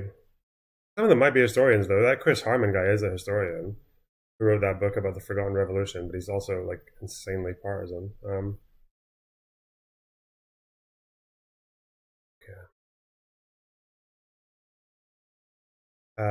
Where would it be? Okay. Spartacus Week set the pattern for the Republic's first year. Leftist uprisings rolled across the country in 1919, first in the northern parts of Bremen, Bremerhaven, and Cuxhaven, then in the heartland provinces of Westphalia and Brunswick, then in Leipzig. The Freikorps crushed them all with maximum brutality. A second wave of KPD violence roiled Berlin in March, again followed by an even bloodier wave of Freikorps terror. In April, a left-wing coup toppled the state government of Bavaria and installed a Bavarian Soviet in Munich. Freikorps from all over the Reich rushed to Bavaria, crushing the Soviet regime by May. There had been a red terror in Munich, to be sure, with arbitrary arrests and killings, but the white terror that followed exceeded it many times over. I didn't know about the Bavarian Soviet. They actually toppled the state government. What the fuck? Okay. In the end, the Freikorps kept the Republic in power, but could also be more trouble than they were worth.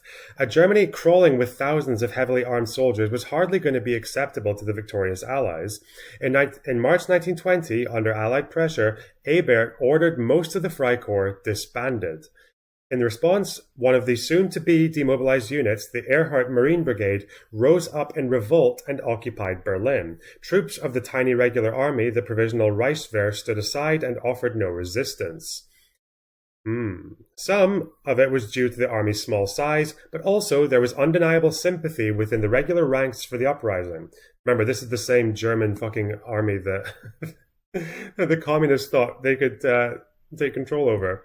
As Army Commander General Hans von Seeckt put it, troops do not fire on troops. The mutineers installed a new right-wing chancellor, Wilhelm Kapp, and the attempted coup has gone into the books as the Kapp Putsch. And I think here it was the general strike from the Social Democrats that put them down.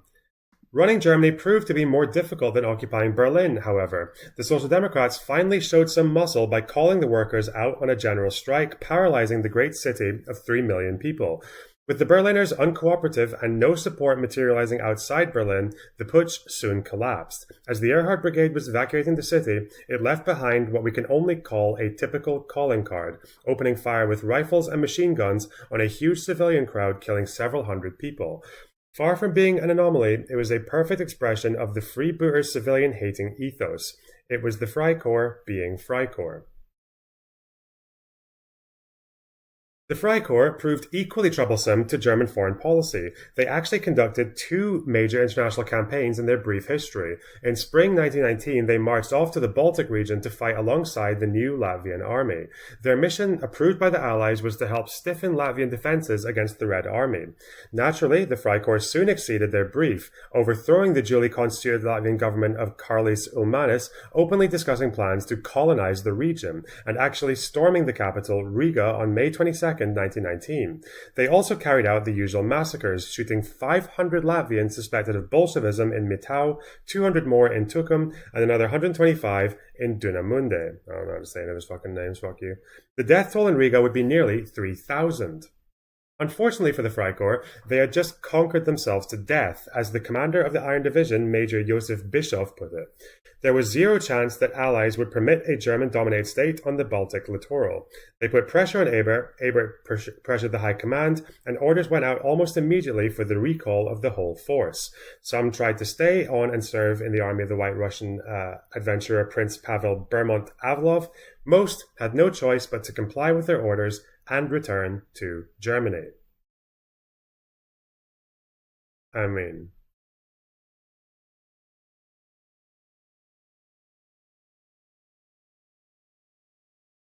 then this is them committing murders. One of a Jew, not least of all. Many of them serving prison terms. Some people got released when the Nazis come in, obviously.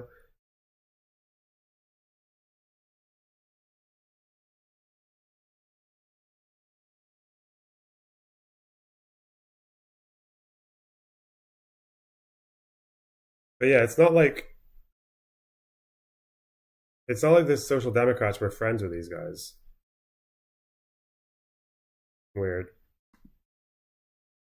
Bavarians, or Saxons. Unlike in France or in other European states, Germany had not managed to overthrow the monarchy. In 1848, inspired by the revolutions in France and elsewhere, the masses in the German states attempted to do the same. One of their goals was to achieve unity. By the end of 1849, however, the revolts were crushed. The German bourgeoisie failed to unite the various German states, not just because it was weaker than France's, but under the threat of a strong proletarian movement, it preferred to ally itself with the monarchic forces. It's not the last time we would see this alliance against the working class in Germany. The structures of the monarchy persevered, but they adapted themselves to serve the needs of the quickly growing business class. Eventually, in 1871, unity was... This is why, this is like the first iteration of the welfare state and the development of the welfare state in an effort to continue, I guess, under a monarchy, under a monarchical structure. There were like social benefits that basically gave life a extension to the continuation of the same exact structures that abuse the working class in an effort to retain the wealth in the hands of the few. Was achieved at the end of the Franco-Prussian War, which had also sparked the creation of the Paris Commune, the first workers' state. Bourgeois historians often praised the prowess of Otto von Bismarck for achieving unity and for being the founder of the modern welfare state. But the unification into the German state manifested as a result of various complex developments. Unity served the needs of the rising bourgeoisie, and especially of the ruling classes in Prussia, who now dominated the newly formed federation. This is why one analysis, I mean, I wouldn't even say one analysis, but like a direct analysis of like welfare capitalism. Is a sign against the welfare state. Depends on who he's talking to. If he's talking to mainstream normie podcast channels, the welfare state is actually just what socialism is. It's just unions, welfare, and co-ops, right? Like within, and high taxes. But when he's talking to his chat, welfare is just a cynical tool used by capitalists to keep themselves in power. Definitely not because workers fight for welfare. It's definitely not because of that. Because unions and the working class and the general populace fights for welfare. Definitely not that, just conspiracy. Is from a Marxist perspective is that welfare capitalism is a nefarious way in which you marginally improve working class conditions in an effort to not starve them to a degree that they rise up and destroy the capitalist mode of production. And there is truth to that matter. It's without welfare reforms, the idea is that capitalism is crushed under the weight of its own contradictions. Russia, containing more than half of... That's not even... The Marxist perspective on things like welfare would be that if capitalism gets too much of what it wants, it will overproduce and underpay people so that they can't sell anything. So you need to... like a level of taxation and welfare allows people to consume your products, but it also keeps your workers fit enough for a long period of time so that they can stay workers. That would be the more accurate Marxist perspective on it. In that, like, he would say something like, every employer wants to pay as little as possible in wages, but if they get what they want, the entire general population will be too poor to buy anything. The same way that the average boss wants to work their workers for as long as possible. They want to give them the longest hours. But if you do that, then your workers are going to get sick and fucking diseased and die and shit before to the point that they're actually not very good workers. Same with healthcare. Like maybe a capitalist doesn't want to pay taxes for the healthcare system, but they might find it's worse when, like, if their workers get ill, then they're just lost forever, right? So there's a lot of different... That would be a more standard Marxist perspective on the way that workers striking, for example, or workers fighting for welfare improvements and progressive taxes and things like that can actually save capitalism from itself.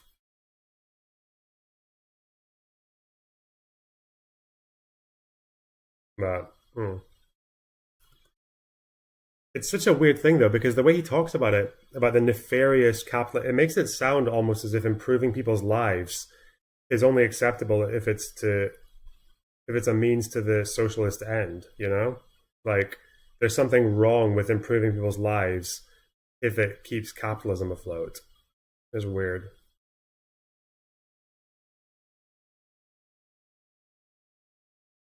Dodo Vaser, thanks for the €5. The SPD, the creator hates so much, fought by Bismarck in the 70s. Wait, what? The SPD, the creator hates so much, fought by Bismarck in the 1870s.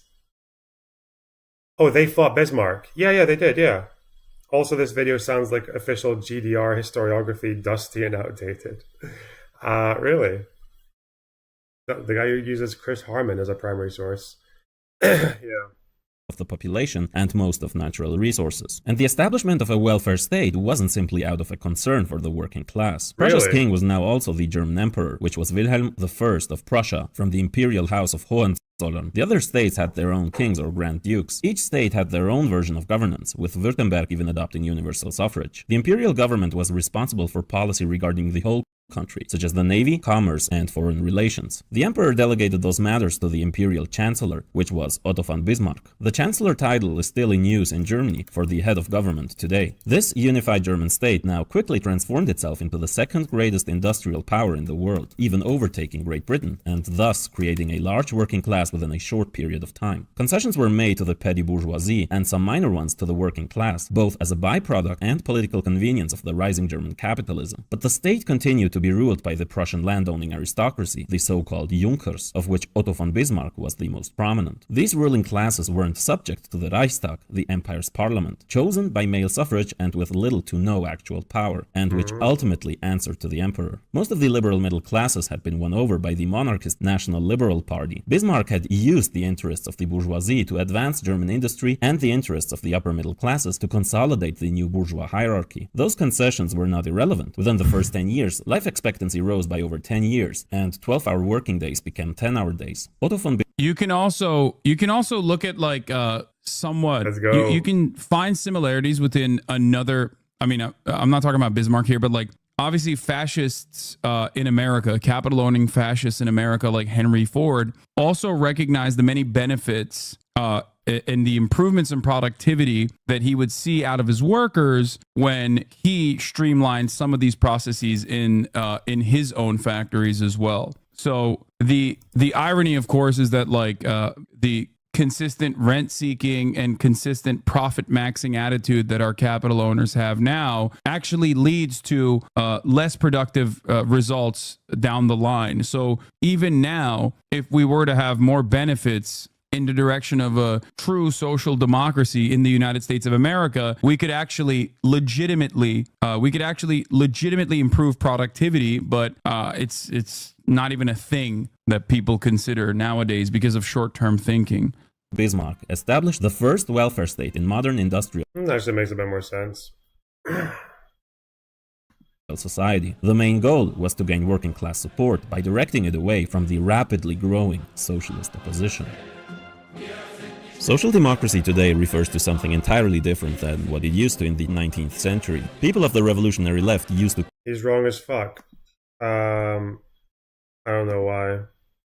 I feel like social democracies in the 50s and 60s had really, really high growth rates.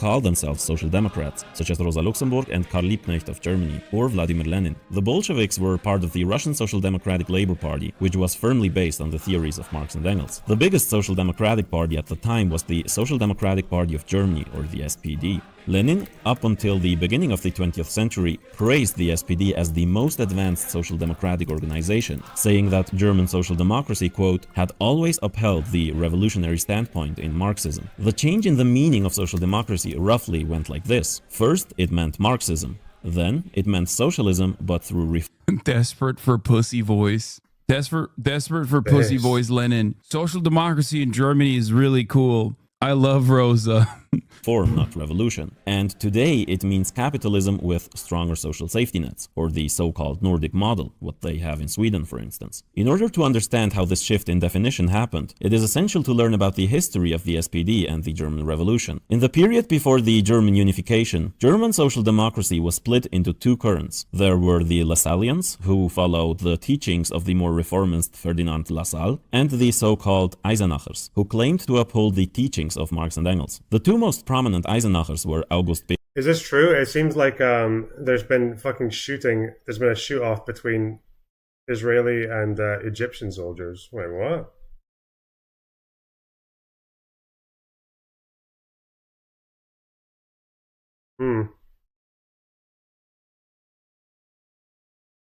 This over Rafah. That's not good. That's really bad. In terms of fear of escalation. Egypt, Israel, shooting. An Egyptian soldier was shot dead in a border incident with Israel. Ooh, no.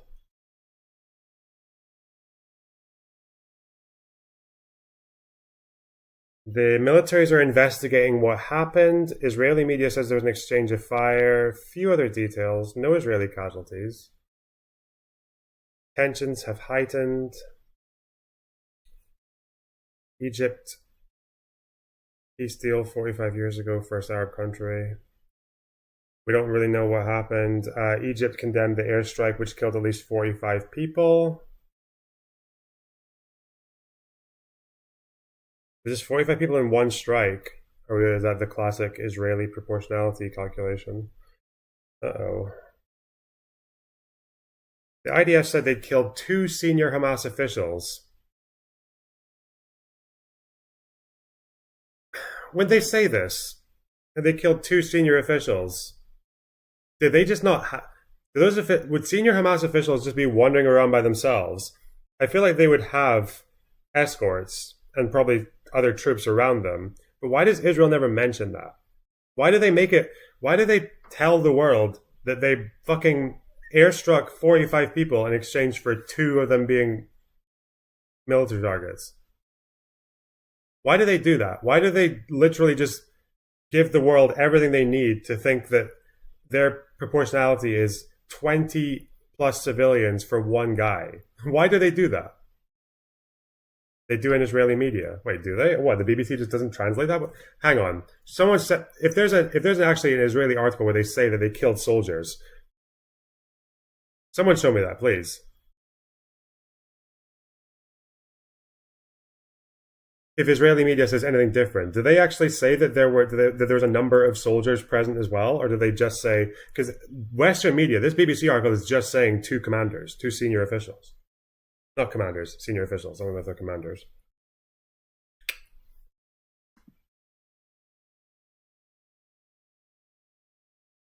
Fox News. Did Fox News say it? Oh.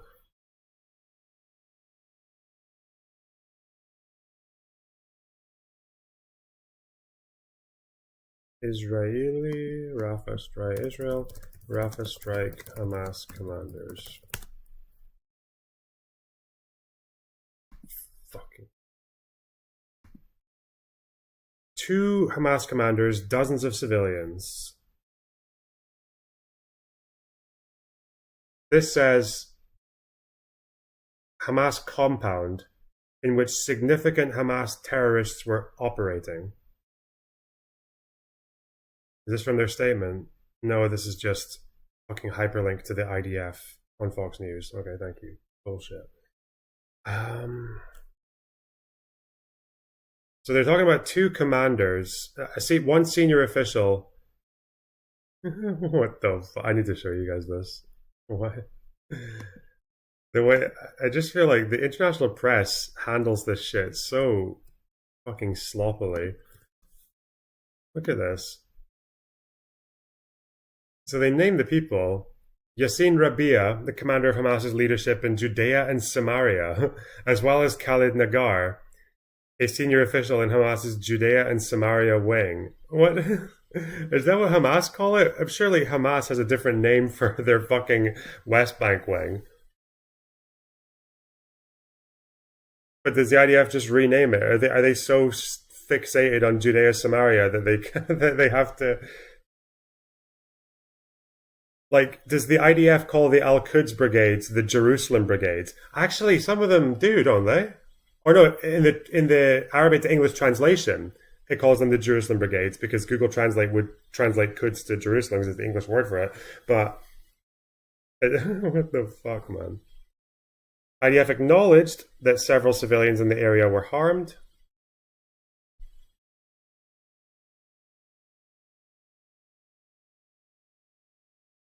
No, in Israel they don't. Okay.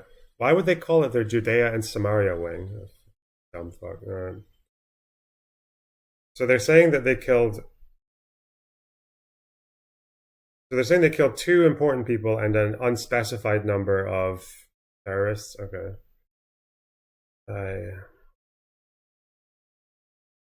I feel like the fact that they don't give numbers, even an estimate.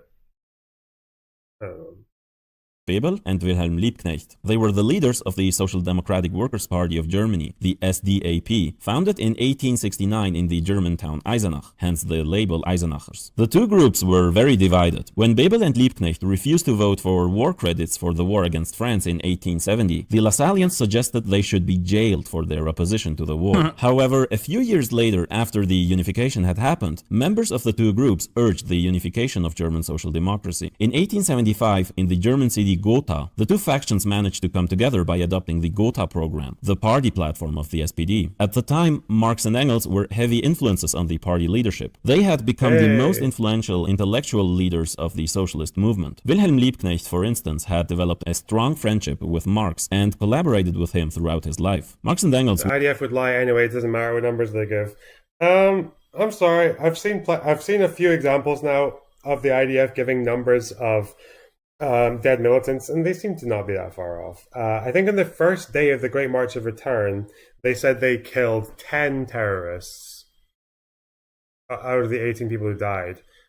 10 Hamas. Hamas only claimed 5, but PIJ claimed 1, and the DFLP claimed 1. So And I think maybe the Al-Aqsa Martyrs Brigade had one. Yeah, they got like, so they said they killed 10, but they actually only got 7 or 8. So I was like, not that far off. Same with like Cast Lead and the fucking police thing. Yeah. I think it's like the health ministry though. The numbers might not be 100% accurate and they might be exaggerated in their political favor, but they're not. They'll tell you something usually. I don't think I think they seldom seem to. Same with health ministry numbers, right? Like the raw health ministry numbers of dead. I think with the IDF as well, I don't think they typically pull numbers out of absolutely nowhere, and they're usually based on something. Weren't big fans of the Gotha program, however. Marx wrote the Critique of the Gotha program and sent it to the leadership of the SDAP. The program was criticized for its concessions to the Lassallean current, such as reformist deviations from revolutionary Marxist theory. Was Lassalle the guy that, Lassalle was the guy who Marx called a Jewish N-word, right?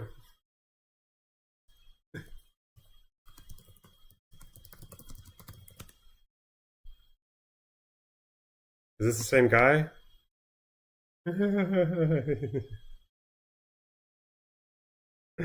Oh God. Karl Marx, fucking gamer moment.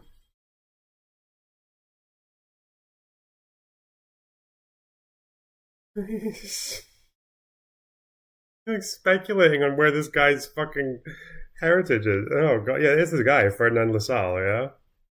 Jesus. Tactical N-bomb. Or the faulty analysis of German society, among other things. The document is now part of the Marxist classics. It discusses the importance of proletarian internationalism or the dictatorship of the proletariat. There are still many attempts to separate those two concepts from Marxist theory today. Although not entirely united in ideology and overall tactics, the party grew very quickly. A mere 2 years later, the party boasted close to 500,000 votes, which was over 9% of the total. The SPD became involved in nearly all aspects of society. It established countless trade unions, cooperatives, youth and women's organizations, or newspapers. The SPD was by far the biggest working class organization worldwide. Lenin said about the German working class that for almost half a century, it was, quote, the model of socialist organization for the whole world. German social democracy became a way of life, being involved not just during labor struggles and elections, but in people's leisure time. They established and became affiliated with chess clubs, a swimming association, the Free Sailing Union, cyclist magazines, music. See, it fell apart because of their, this is a bourgeois moral failing right here. It's called fun time. And fun time should not be allowed. Their fun time should have been reading, like these guys are doing, but like reading more communist literature, theory. Sailing, it seems like a bourgeois interest to me. Being a communist and being a socialist implies that you cannot have fun. Okay, fun is not allowed. Fun time is bourgeois. Is this Hassan being salty at his audience because they don't watch him as often when he's doing like normie things? But they'd probably want to watch other people. If they like, if for example, if you could watch Hassan for the politics, but you're not going to watch Hassan for music, are you? Like someone else will do music. Fuck. Silly, very silly. I think that's what he's doing, though, right? He's shitting on his fucking chat for being humorless. You must always be angry. You must always be seeking to improve the material conditions of the working class, uplift the working class. If you are having fun, that means you are not. Oh, he's actually, or maybe also shitting on liberals who shit on him for having a fucking sports car. I don't even know at this point. Fighting the revolutionary fight. You are actually a counter-revolutionary. And singing groups, libraries, and even a free people's theater to spread class consciousness and critiquing the status quo through drama. Lenin wrote enthusiastically about these organizations. These leisure time organizations were important for another reason. In 1878, Otto von Bismarck managed to institute laws restricting the rapid development of the workers' movement. Hence, more indirect and clandestine forms of organization and propaganda became important. Within the first year of enacting these so-called anti-socialist laws, the Imperial German government outlawed about 250 associations, as well as close to 200 periodicals and over 300 non-periodical newspapers or magazines. This crackdown did not significantly slow down the socialist movement, however. Through a kind of Barbara Streisand effect, it even led to an increased membership long-term and raised class consciousness by making it apparent. Is this worth watching? Counterpoint Sunday, talking about Israel versus Hamas. Let me go a random part. 4 hours! Closest thing to a government that the West Bank had. Well, where was the PLO for a large period of time? Do you know? They weren't in Palestine. Okay, they were in Lebanon and Syria, right? Okay. So how did they, given that they weren't there, how did they become the government of the Palestinians in Gaza? Well, this is me presuming too much. Maybe I'm being too charitable to the PLO. I would assume that you would govern in absentia because you would be worried that if you were within your own territory that didn't have sovereign protection. What are we talking about? They came back. They were governed by Israel. And then in Oslo, they came back from Tunisia. Okay, whatever. Waste of time. Apparent that the state viewed the socialist movement as a threat. So also, the PLO, they did have. It's not like there were no PLO representatives or members in the West Bank and Gaza, even when the leadership was somewhere else, right? Like I think in the first Intifada, the UN, is it the UNLU? I don't think they were completely disconnected from the PLO, were they? Is it the fucking UNLU? I always forget these fucking UNLU First Intifada. Is that what they were called? The United National Leadership of the Uprising, Local Palestinian Leadership.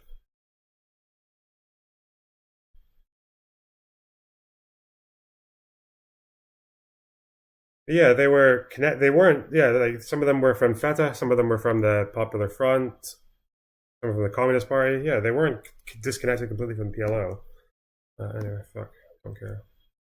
We're here to learn about 1919. Thank you. Many party activists reacted to state persecution by embracing Marxist revolutionary principles. In the 1880s, the party had reaffirmed that it was revolutionary. It is a legit tactic to use treats to distract people, though, but I get what you mean. Dude, treats are great. That's the whole reason for why you want some kind of change to the current existing organization of the economy, so you can have treats and free time. That's the whole point. That's that is literally why I care about these sorts of things, because I want everyone to have the amenities and the fun and the free time. And so Lonerbox, just curious, have you seen the videos of the March of Return, actual protests and unrest and stuff? I saw some videos, but I deliberately avoided watching videos just because I feel like you should be able to get your good enough impression just from reading about it. But now that I've read about it, I've started watching a few of them. Interestingly, I was talking to Destiny about it over like dinner yesterday because a bunch of us went out, and he was showing me all these videos that were filmed from the Palestinian side about how they were coordinating their movements up to the fence. Like it looks like a fucking. I think he was comparing it to like Normandy or some shit. But yeah, it does look really. It looks like a proper coordinated attack on the fence, like the way that they're coordinating the movement of tires so they can move the smoke screen forward, and people shifting over each other to go past. Yeah, it's like, and I think that was even day one they were doing that before the fucking incendiary balloons and the kites. They were still like, it was coordinated. Like that's the problem is it's really annoying. Is like people say firing on peaceful protesters. It's doing a disservice to the protesters themselves because, yeah, most of the protesters, including the organizers, publicly said, don't go across the road. Don't go into the buffer zone. Don't do that. Don't throw stones. Don't do any of that shit. We're not there to do that. We are there to do the stuff in the tents. And they were fine. And the ones who got shot in that crowd did not deserve to be shot. Like, it was criminal to shoot them, the few people from that side who were shot.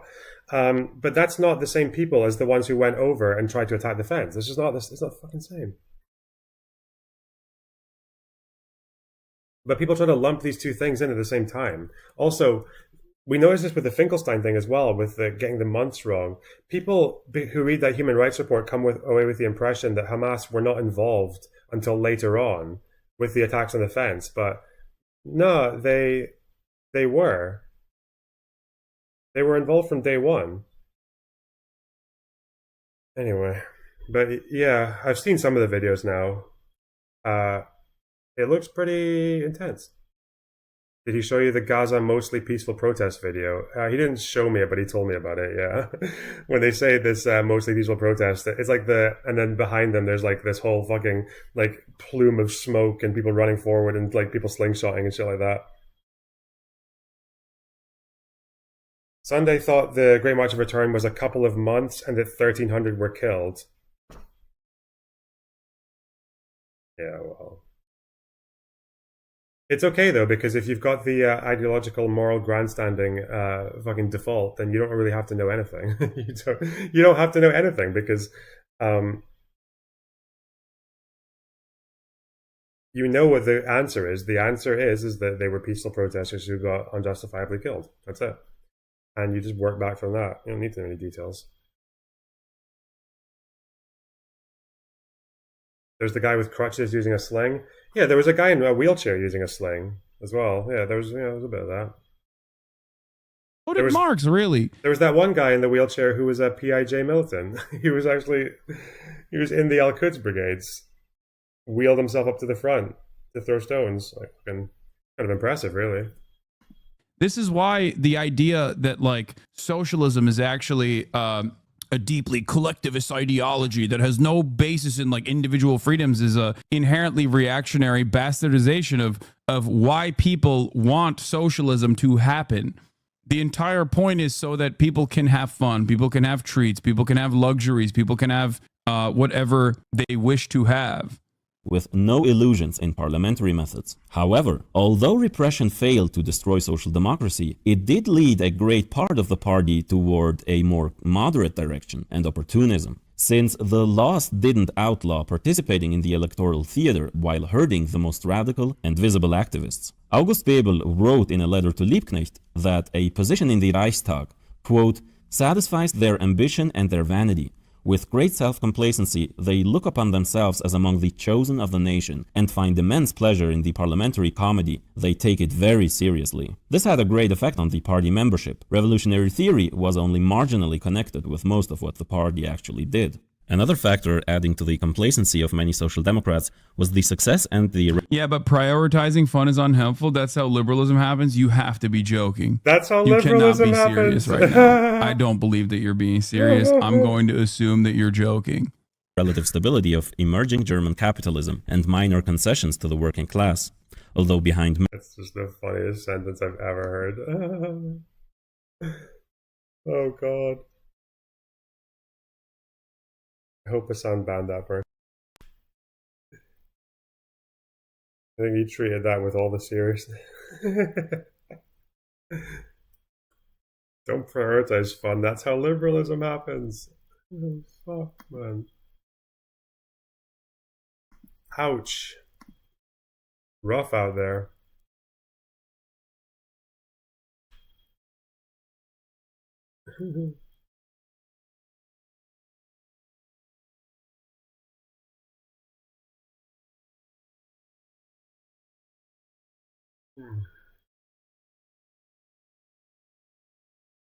Anyway, chat, I don't have that much longer.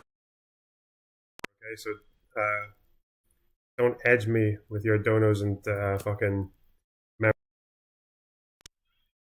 Don't fuck with me. Push that imaginary bar, okay? I don't know this, but I feel like we got the gist. Actually, we're a third of the way through. Your audio cuts out too much. Yeah, well, send me your solutions in DMs. I don't know what the fuck to do about that. It's my laptop mic. My bit rate's at 6,000 kbps. Did you make sure to hit the gym yesterday? Yeah, I did, yeah. A bit shit, though.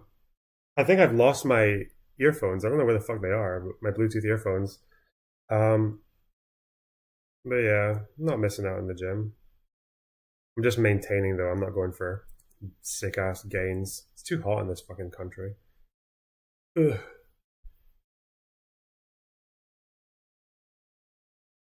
Chat. Don't make me beg. Don't make me Bad Bunny. Apparently Bad Bunny's having to get a normal job now. She put there's a clip of her like a month ago saying that she's gonna like look for a job. I'm guessing she got fucked over by the Twitch ban. Anyway, don't let that be me, guys. Don't let that be me. Chat. Many of these achievements was the working class struggle, not parliamentary activity. Guys, stop saying Rust, all this stuff, okay? Hey, I'm gonna Lexer. get into Rust when my team is ready, okay? Extra $2. None of them are ready right now. What do you want me to do? Do it on my own? No, I'm waiting for my team. What was crucial was I'm gonna eat, we're gonna watch this, and then I'm gonna play Rust. that capitalism had entered a new stage at the turn of the century, its highest and last stage according to Lenin, imperialism. In addition to the profits appropriated in their own countries, the monopoly capitalists now increasingly appropriated so-called super profits from the colonies and semi-colonies. Super Capitalists in the profits. imperialist countries could now use those Where the fuck are my super profits? What the fuck? How do you get those? Super profits. Assange should know. extra profits to, quote, bribe, unquote, the working classes in their own states, leading to higher wages for a section of the working class, which came to be called the labor. I'm ignorant on the event, but surely people who throw stones shouldn't be shot. In a vacuum, yeah, you're right. You shouldn't get, especially if you're not a combatant. If you're a civilian and you throw stones, no. The circumstances change when your stone throwing is part of a broader collective attack on a military target, i.e. the border fence. So someone who throws stones within the buffer zone is not really doing anything like that you should fucking kill them for. But if you're throwing stones next to 20 other people who are throwing stones, and that stone throwing is obscuring, and it is also happening in conjunction with a group of people burning tires to smoke screen, and that's happening in conjunction with a group of people going forward to cut the fence and using your numbers and the stone throwing to kind of like throw off the people who would otherwise shoot you for cutting the fence, then it becomes a broader operation, right? It's a very bad operation. It's a very doomed to fail operation, but it is an operation. It's like saying the people who shot flares over Sabra and Shatila, right? They're only shooting flares, but are they not engaging in hostilities by doing that? Even if assume it was civilians that did it, that would be hostilities, right? Because it's the broader thing that it's part of. The same thing with the people who broke the fence. You can ask yourself with October 7th as well, like, was October 7th a military operation when they were breaking the fence, or was it only an operation when they got through and landed in the kibbutz and started shooting?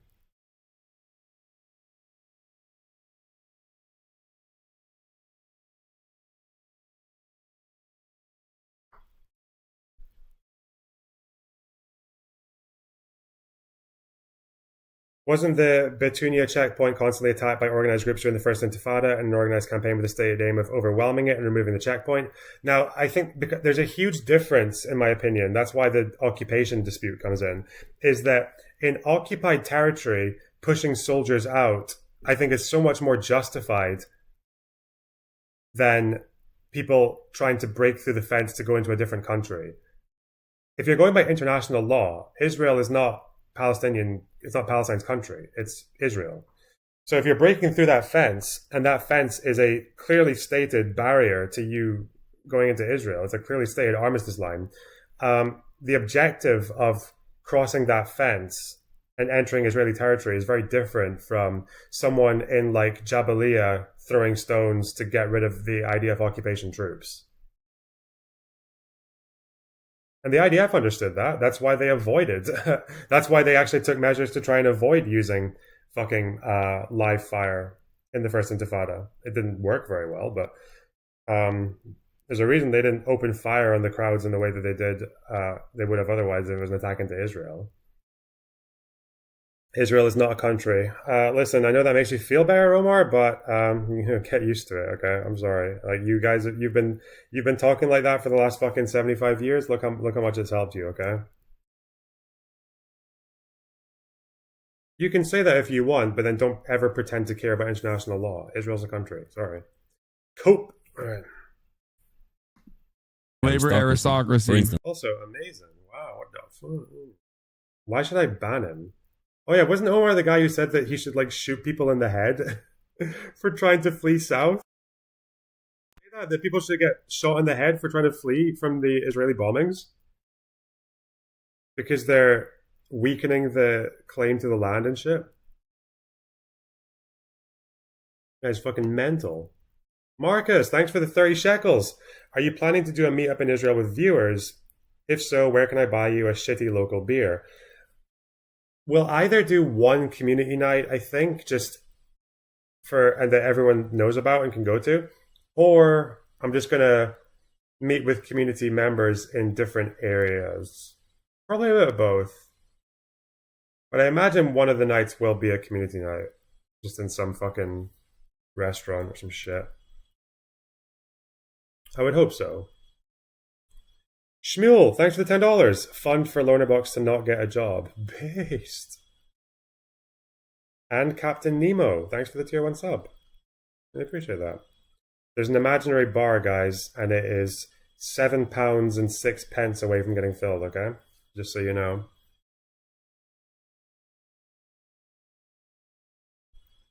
Ask Dustin for an affordable one, though. Yeah, of course, yeah.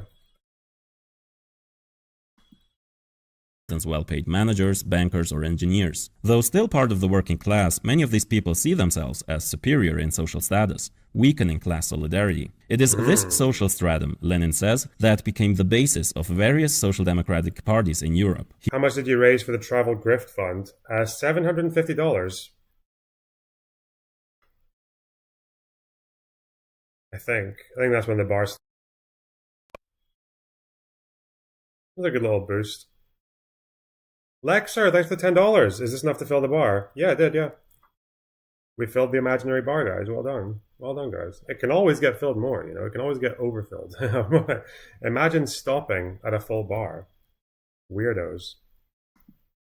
He wrote, quote, "This stratum of workers turned bourgeois, or the labor aristocracy, who are quite Philistine in their mode of life, in the size of their earnings and in their entire outlook, is the principal prop of the Second International, and in our days the principal social prop of the bourgeoisie, for they are the real agents of the bourgeoisie and the working class movement, the labor lieutenants of the capitalist class, real vehicles of reformism and chauvinism. In the civil war between the proletariat and the bourgeoisie, they inevitably, and in no small numbers, take the side of the bourgeoisie. This was also reflected in the composition of party leadership." Meme review.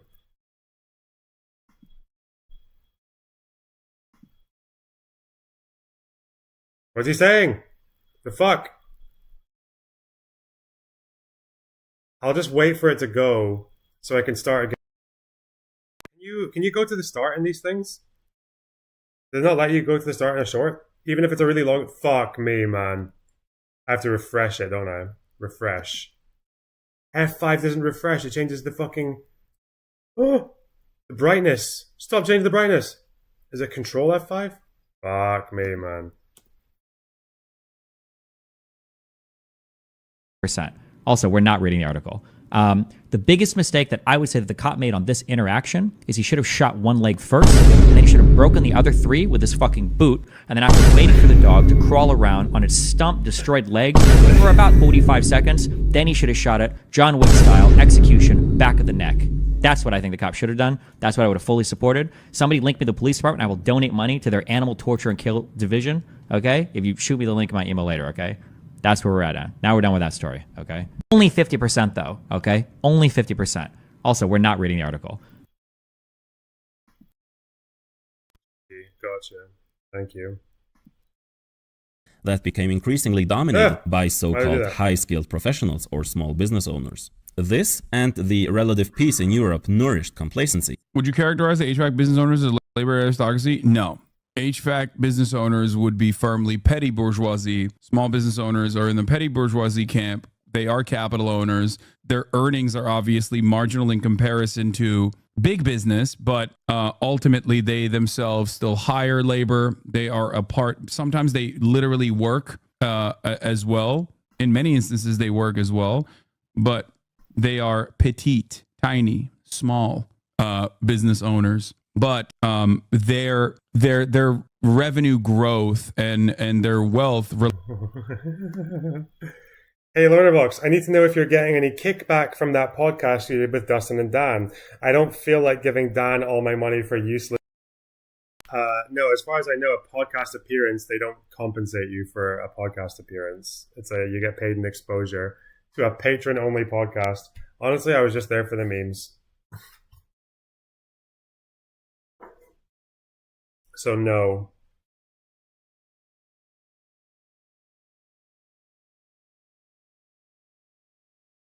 I'm sure if enough patrons join and say, I only I only bought this subscription for the Lonerbox video, hopefully you do the right thing and give him a bunch of the money. That would be fucking banging. I mean, don't do that. That would be very abusive and targeted harassment probably. But Dwayne, thanks for the $5. The bar is full. Now it's time for the Lonerbox bar funds. True. Based. Relies on, still relies on hiring other workers. So ultimately, they are still very much aligned in class interests with larger business owners. Labor aristocrats, on the other hand, would be the professional managerial class, doctors, engineers, lawyers, and the like. Was Erudite there? I don't know if Erudite's around right now. Or like she might be.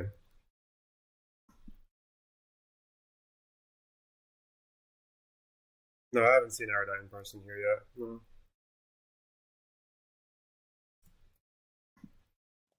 And the belief that maybe incrementalism was the way forward. However, we need to keep in mind that higher wages under capitalism does not mean lower exploitation. Shorter working hours usually go along with higher intensity of work under capitalism.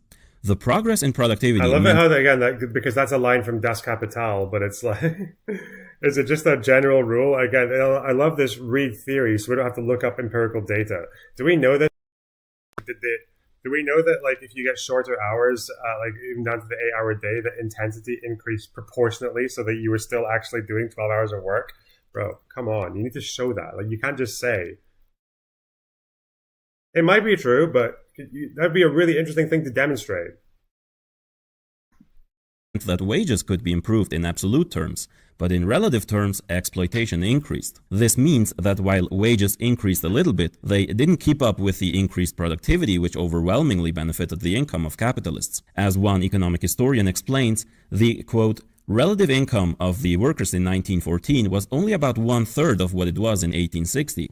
The rich had become enormously richer and the national wealth of Germany had grown, but the workers' share in this wealth had declined rapidly. The relative deterioration of the workers had proceeded at a speed probably unsurpassed in any country in Europe. But it takes political consciousness to understand this. The great majority could obviously be fooled by the dominant narrative, just like today. Many radicals who came back to Germany from their fleeing from the anti-socialist laws had lost their revolutionary fervor. And one of them... Your average defense attorney that does like family law or criminal law for people do not make that much. Just throwing that out there. Okay. One thing to remember is that like Engels is directly a factory owner. Okay. It doesn't change the dynamic in his advocacy in any meaningful capacity. You can literally be in certain instances a capital owner and still be very foundationally important in expressing revolutionary sentiment. Just like the labor aristocracy does not necessarily mean that you are going to, if you're a lawyer or a doctor or whatever, doesn't mean that you are going to ultimately align with the interests of the capital owning class. Okay? It doesn't work that way at all. A lot of people immediately think like, whoa, what the this is call out. If only Hassan were there in Molotov-Ribbentrop, so many Poles could have been saved. It's okay, guys. Don't put them in that. Get them back out of the forest, quick.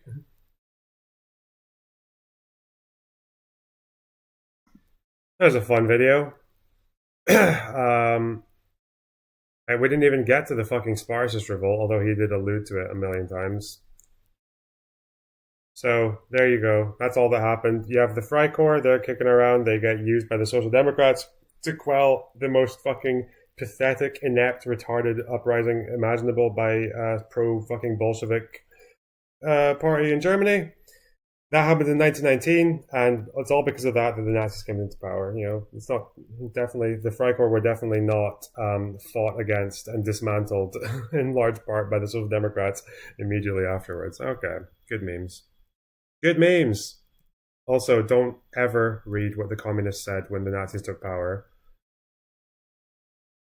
Never look at how fucking happy they were that social democracy had been destroyed. In a closet full of $1,500 shirts. He might have. Lonerbox pushing. This guy is so quick.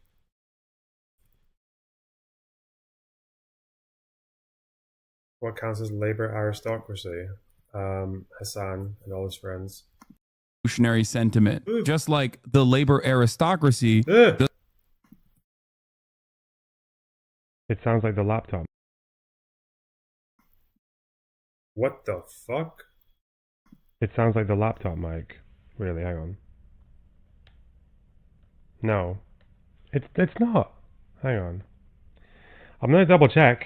It's not. It's the fucking Razer CRN X or whatever the fuck this mic is.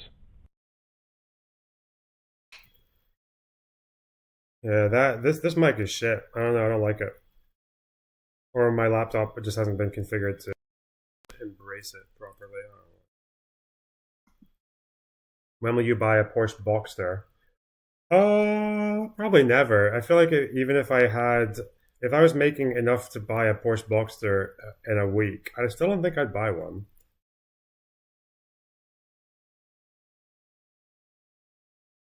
I don't know why. Why the fuck would I? I don't care. I don't even want a normal car, let alone a sports car. Why do I care about cars? I'm a walker, okay? I get nice shoes. That's what I do. I get nice shoes. Incredibly fast sports shoes. Oh, come on.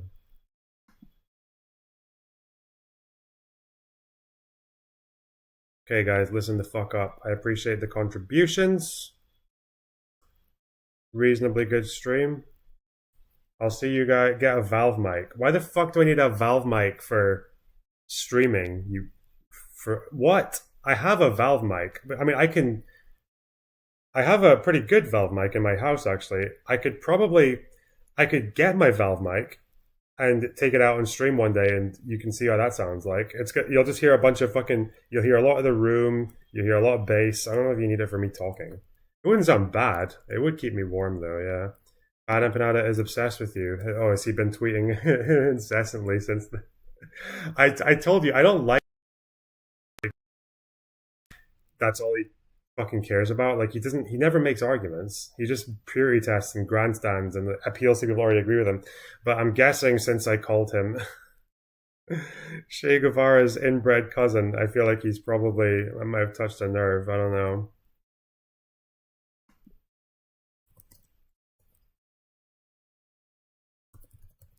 Tries to dox people. Yep.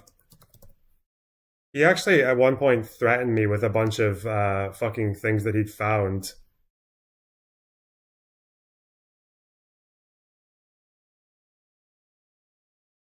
Oh yeah, is he watching? What the fuck? I love it how he's talking about, like, the idea of killing children, but Israeli children. What the fuck? There's no such thing as an Israeli civilian.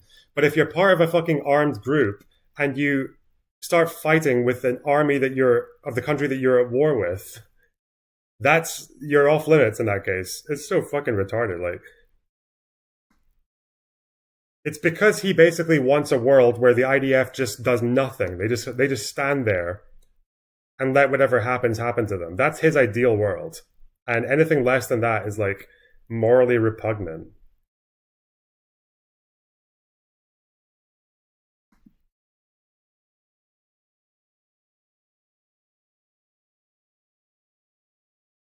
I love the lack of self-awareness, though. Hey, dude. Listen, whatever makes the cunt happy, you know? And one thing that makes him really happy is when Arabs die, because he gets superiority test people over it. Okay.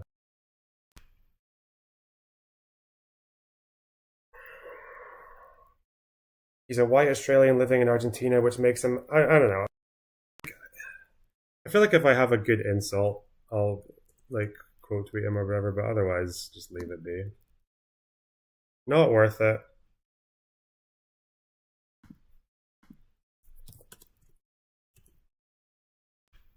But if we have a good one-liner, it's it's too tempting. About Palestinians is grandstanding cope.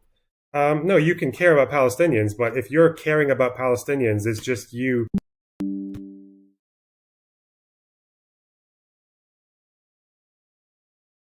A winnable war against the IDF, then no, that means you don't care about Palestinians. No. If you're sitting there complaining about how Hezbollah aren't doing enough, as if what? Like, you think Hezbollah invading North Israel is going to lead to anything good for Palestinians, you fucking retard? Like, as if they haven't tried. People shouldn't resist. I'm sorry, you tell me, Rolzo, tell me how October 7th helped the Palestinian cause. What were they resisting? Like, if you want to resist the blockade, maybe don't turn your fucking country into a military base for launching attacks into another country.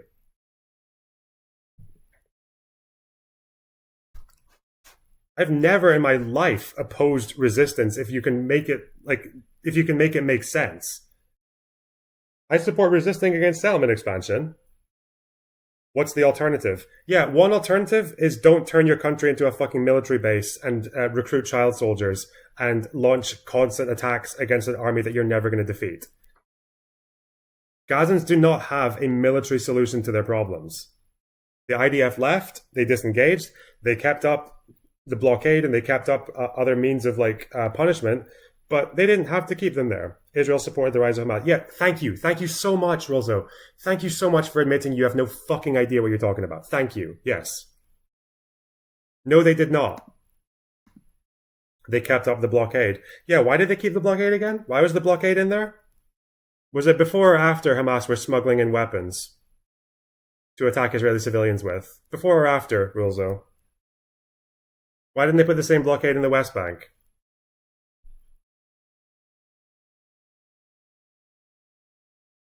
Israel supported the rise of Hamas. I thought the second half of that narrative was that Israel tried to fucking explain to me how Israel didn't support the rise of Hamas. Because they didn't. They supported them when they were... So they very briefly recognized them as a charity when they were a charity, when they were a non-violent charity called Mujama al-Islamiyah. And as soon as they were found stockpiling fucking weapons, that support was taken away. They jailed their leaders. They only released their leaders because they were a part of a hostage exchange. And then they were never supporting Hamas after that. And then they tried to get the PLO, the PA, to fucking clamp down on Hamas. They tried to fucking stop Hamas from gaining legitimacy when they won the election in 2006. There's a pretty strong theory that they almost wanted to fucking help the Fatah coup Hamas in 2006 and 7. When exactly did they support the rise of Hamas? They supported Hamas before they were, if you want to say they supported Hamas, you would have to say that they supported Hamas before they were anything like Hamas. They literally have Bibi on record saying he wants to support Hamas to prevent a two-state solution. They have him saying something along the lines of keeping the Palestinians split, but does that mean, when did they support them? You see how you've just applied a quote from the 2010s and applied it to 1987, you fucking idiot. What the... Show me then. Show me Israel actually helping the rise of Hamas in the 80s. As far as I know, all you're going to find is that when they were a charity, very briefly, one Israeli governor supported allocating sections of the budget to Mujama al-Islamiyah because they were doing charity work, because they were doing medical care, blood banks, fucking welfare, supporting refugees, education. They were doing that. They were non-violent. As soon as they became violent, no fucking Israeli wanted to give money to Hamas. And definitely, if you want to count the charity that split off into becoming Hamas very briefly had very small levels of support from the Israeli government, and sure, but that's not them supporting the rise of Hamas to split the PLO. What the fuck are you talking about? Even in the first Intifada, they turned a blind eye to Hamas for like a year because the PLO were more present. And then even then, they clamped down on Hamas after that as well. Like, what the fuck? Also, you are being fucking racist when you say that, because if you're saying that it was the Israelis that brought Hamas into power or supported it, then you're also saying that, that those 45% of Palestinians who voted for Hamas were fucking duped then, basically, by an Israeli ruse. Like, how stupid do you think Palestinians are? You think the Palestinians, like, most popular party was the one that was supported by Israel? You think that's what the Palestinians see this fucking party, this being bankrolled or supported or propped up by Israel, and you think that's the fucking party that, like, the Palestinians went for, that they favored?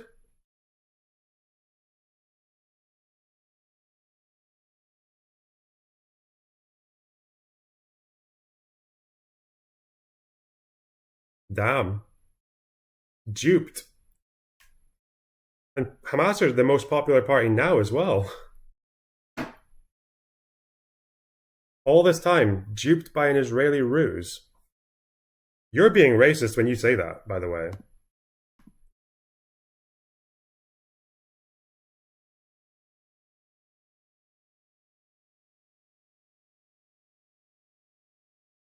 Duped or duped? Hey, good one. Oh well. Nice little contribution for the end of the stream, eh? How can people be so fucking dense? Like, I don't know why people think they can just come in here with a fucking Twitter headline talking point and think it's like, and think someone who opposes it just never thought about anything beyond, like, the headline. Fuck me. They're quiet now. Yeah. They're scrambling. They're looking for the one Mehdi Hassan video called, or the blowback article, and just scrambling to find from that Israeli guy who said Hamas was our big mistake. We shouldn't have. But again, even the context of that quote is him saying we shouldn't have turned a blind eye to them. It makes sense that Israel weren't that interested in Hamas at the very beginning because they were tiny. They had support from like 3% of the population, and they were a lot less violent than the PLO were at that time. Of course, Israel didn't care that much about them until they became a problem. As soon as they became a problem, which was like the first year of the Intifada, Israel took them seriously. Do Palestinians even make the Israel is Hamas argument? I don't think so. Like, people who live in the West Bank and Gaza, I don't think so. How would they do that? How could they simultaneously have Hamas as their favorite party, but also that they think Hamas is a fucking Israeli psyop? No, the problem, unfortunately, Palestinians in Gaza and the West Bank are not represented by the English-speaking media. That's why all the representation comes from either white people or from Palestinians who live in the diaspora, right? People like Rubani and Omar Badar, like people who grew up in the United States or the Netherlands, right? Like, Gazans and West Bankers don't really get their voice heard in the English-speaking world.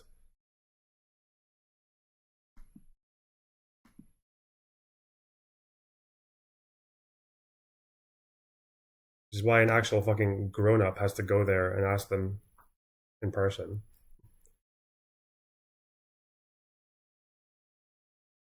But that's the thing with, like, propaganda. A really good way to understand propaganda is, like, if you're ever wondering why a far-left person can say, Hamas are really popular, they're resistance, but then they also say that they were supported by Israel to fuck up the Palestinian movement. The reason people can hold those two positions at once, even contradictory, is because when you're a propagandist, there are only facts that make your side look good and the other side look bad.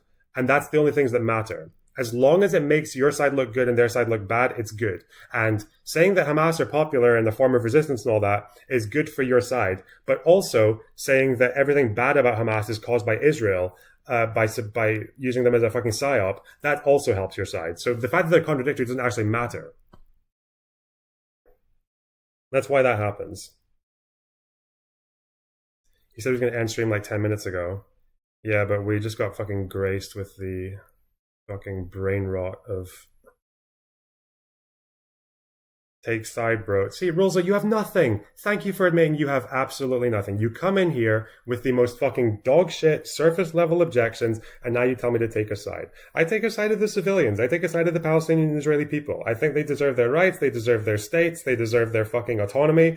They deserve not to get fucking bombed by each other. Yeah, they deserve all that, okay? And thank God there are some people still in the world who think that, because if you had your way, the fighting would just continue on and on and on and on and on until one side wipes the other one off the face of the earth. And anyone who knows anything about fucking like how the world works right now is that if you had your way, that fight would continue until one side wins. And we all know the one side that would win in an endless fight is Israel. You are the one who wants Arabs to die because holding your hand to your heart after it happens makes you feel good. And you get to fucking purity test and grandstand over people who disagree with you.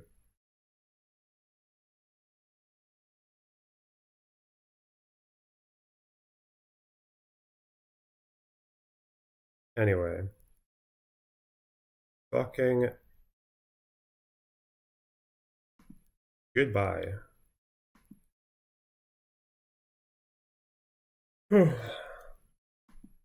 Alright, I need to go. Fuck me. Sorry, guys. Alright. Gone a bit over. Alright. In a peace deal, who should get East Jerusalem? Palestinians. East Jerusalem is occupied territory, my friend. Cope. It's annexed, actually.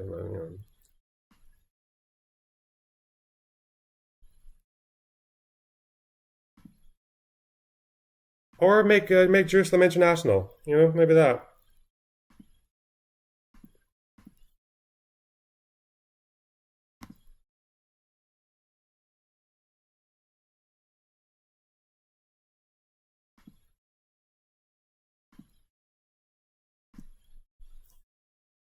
Listen, figure it out, okay? Israel has nukes. Figure it out. That's the Vostok. Alright, guys. They can take whatever, I'm fine with it. There we go, eh? Trust a Zionist to have the right answer. Oh no. Alright. Listen, guys. Love you. Thanks for stopping by. Thanks for the donos. Very generous of you. And the subs. See you tomorrow, okay? Bye.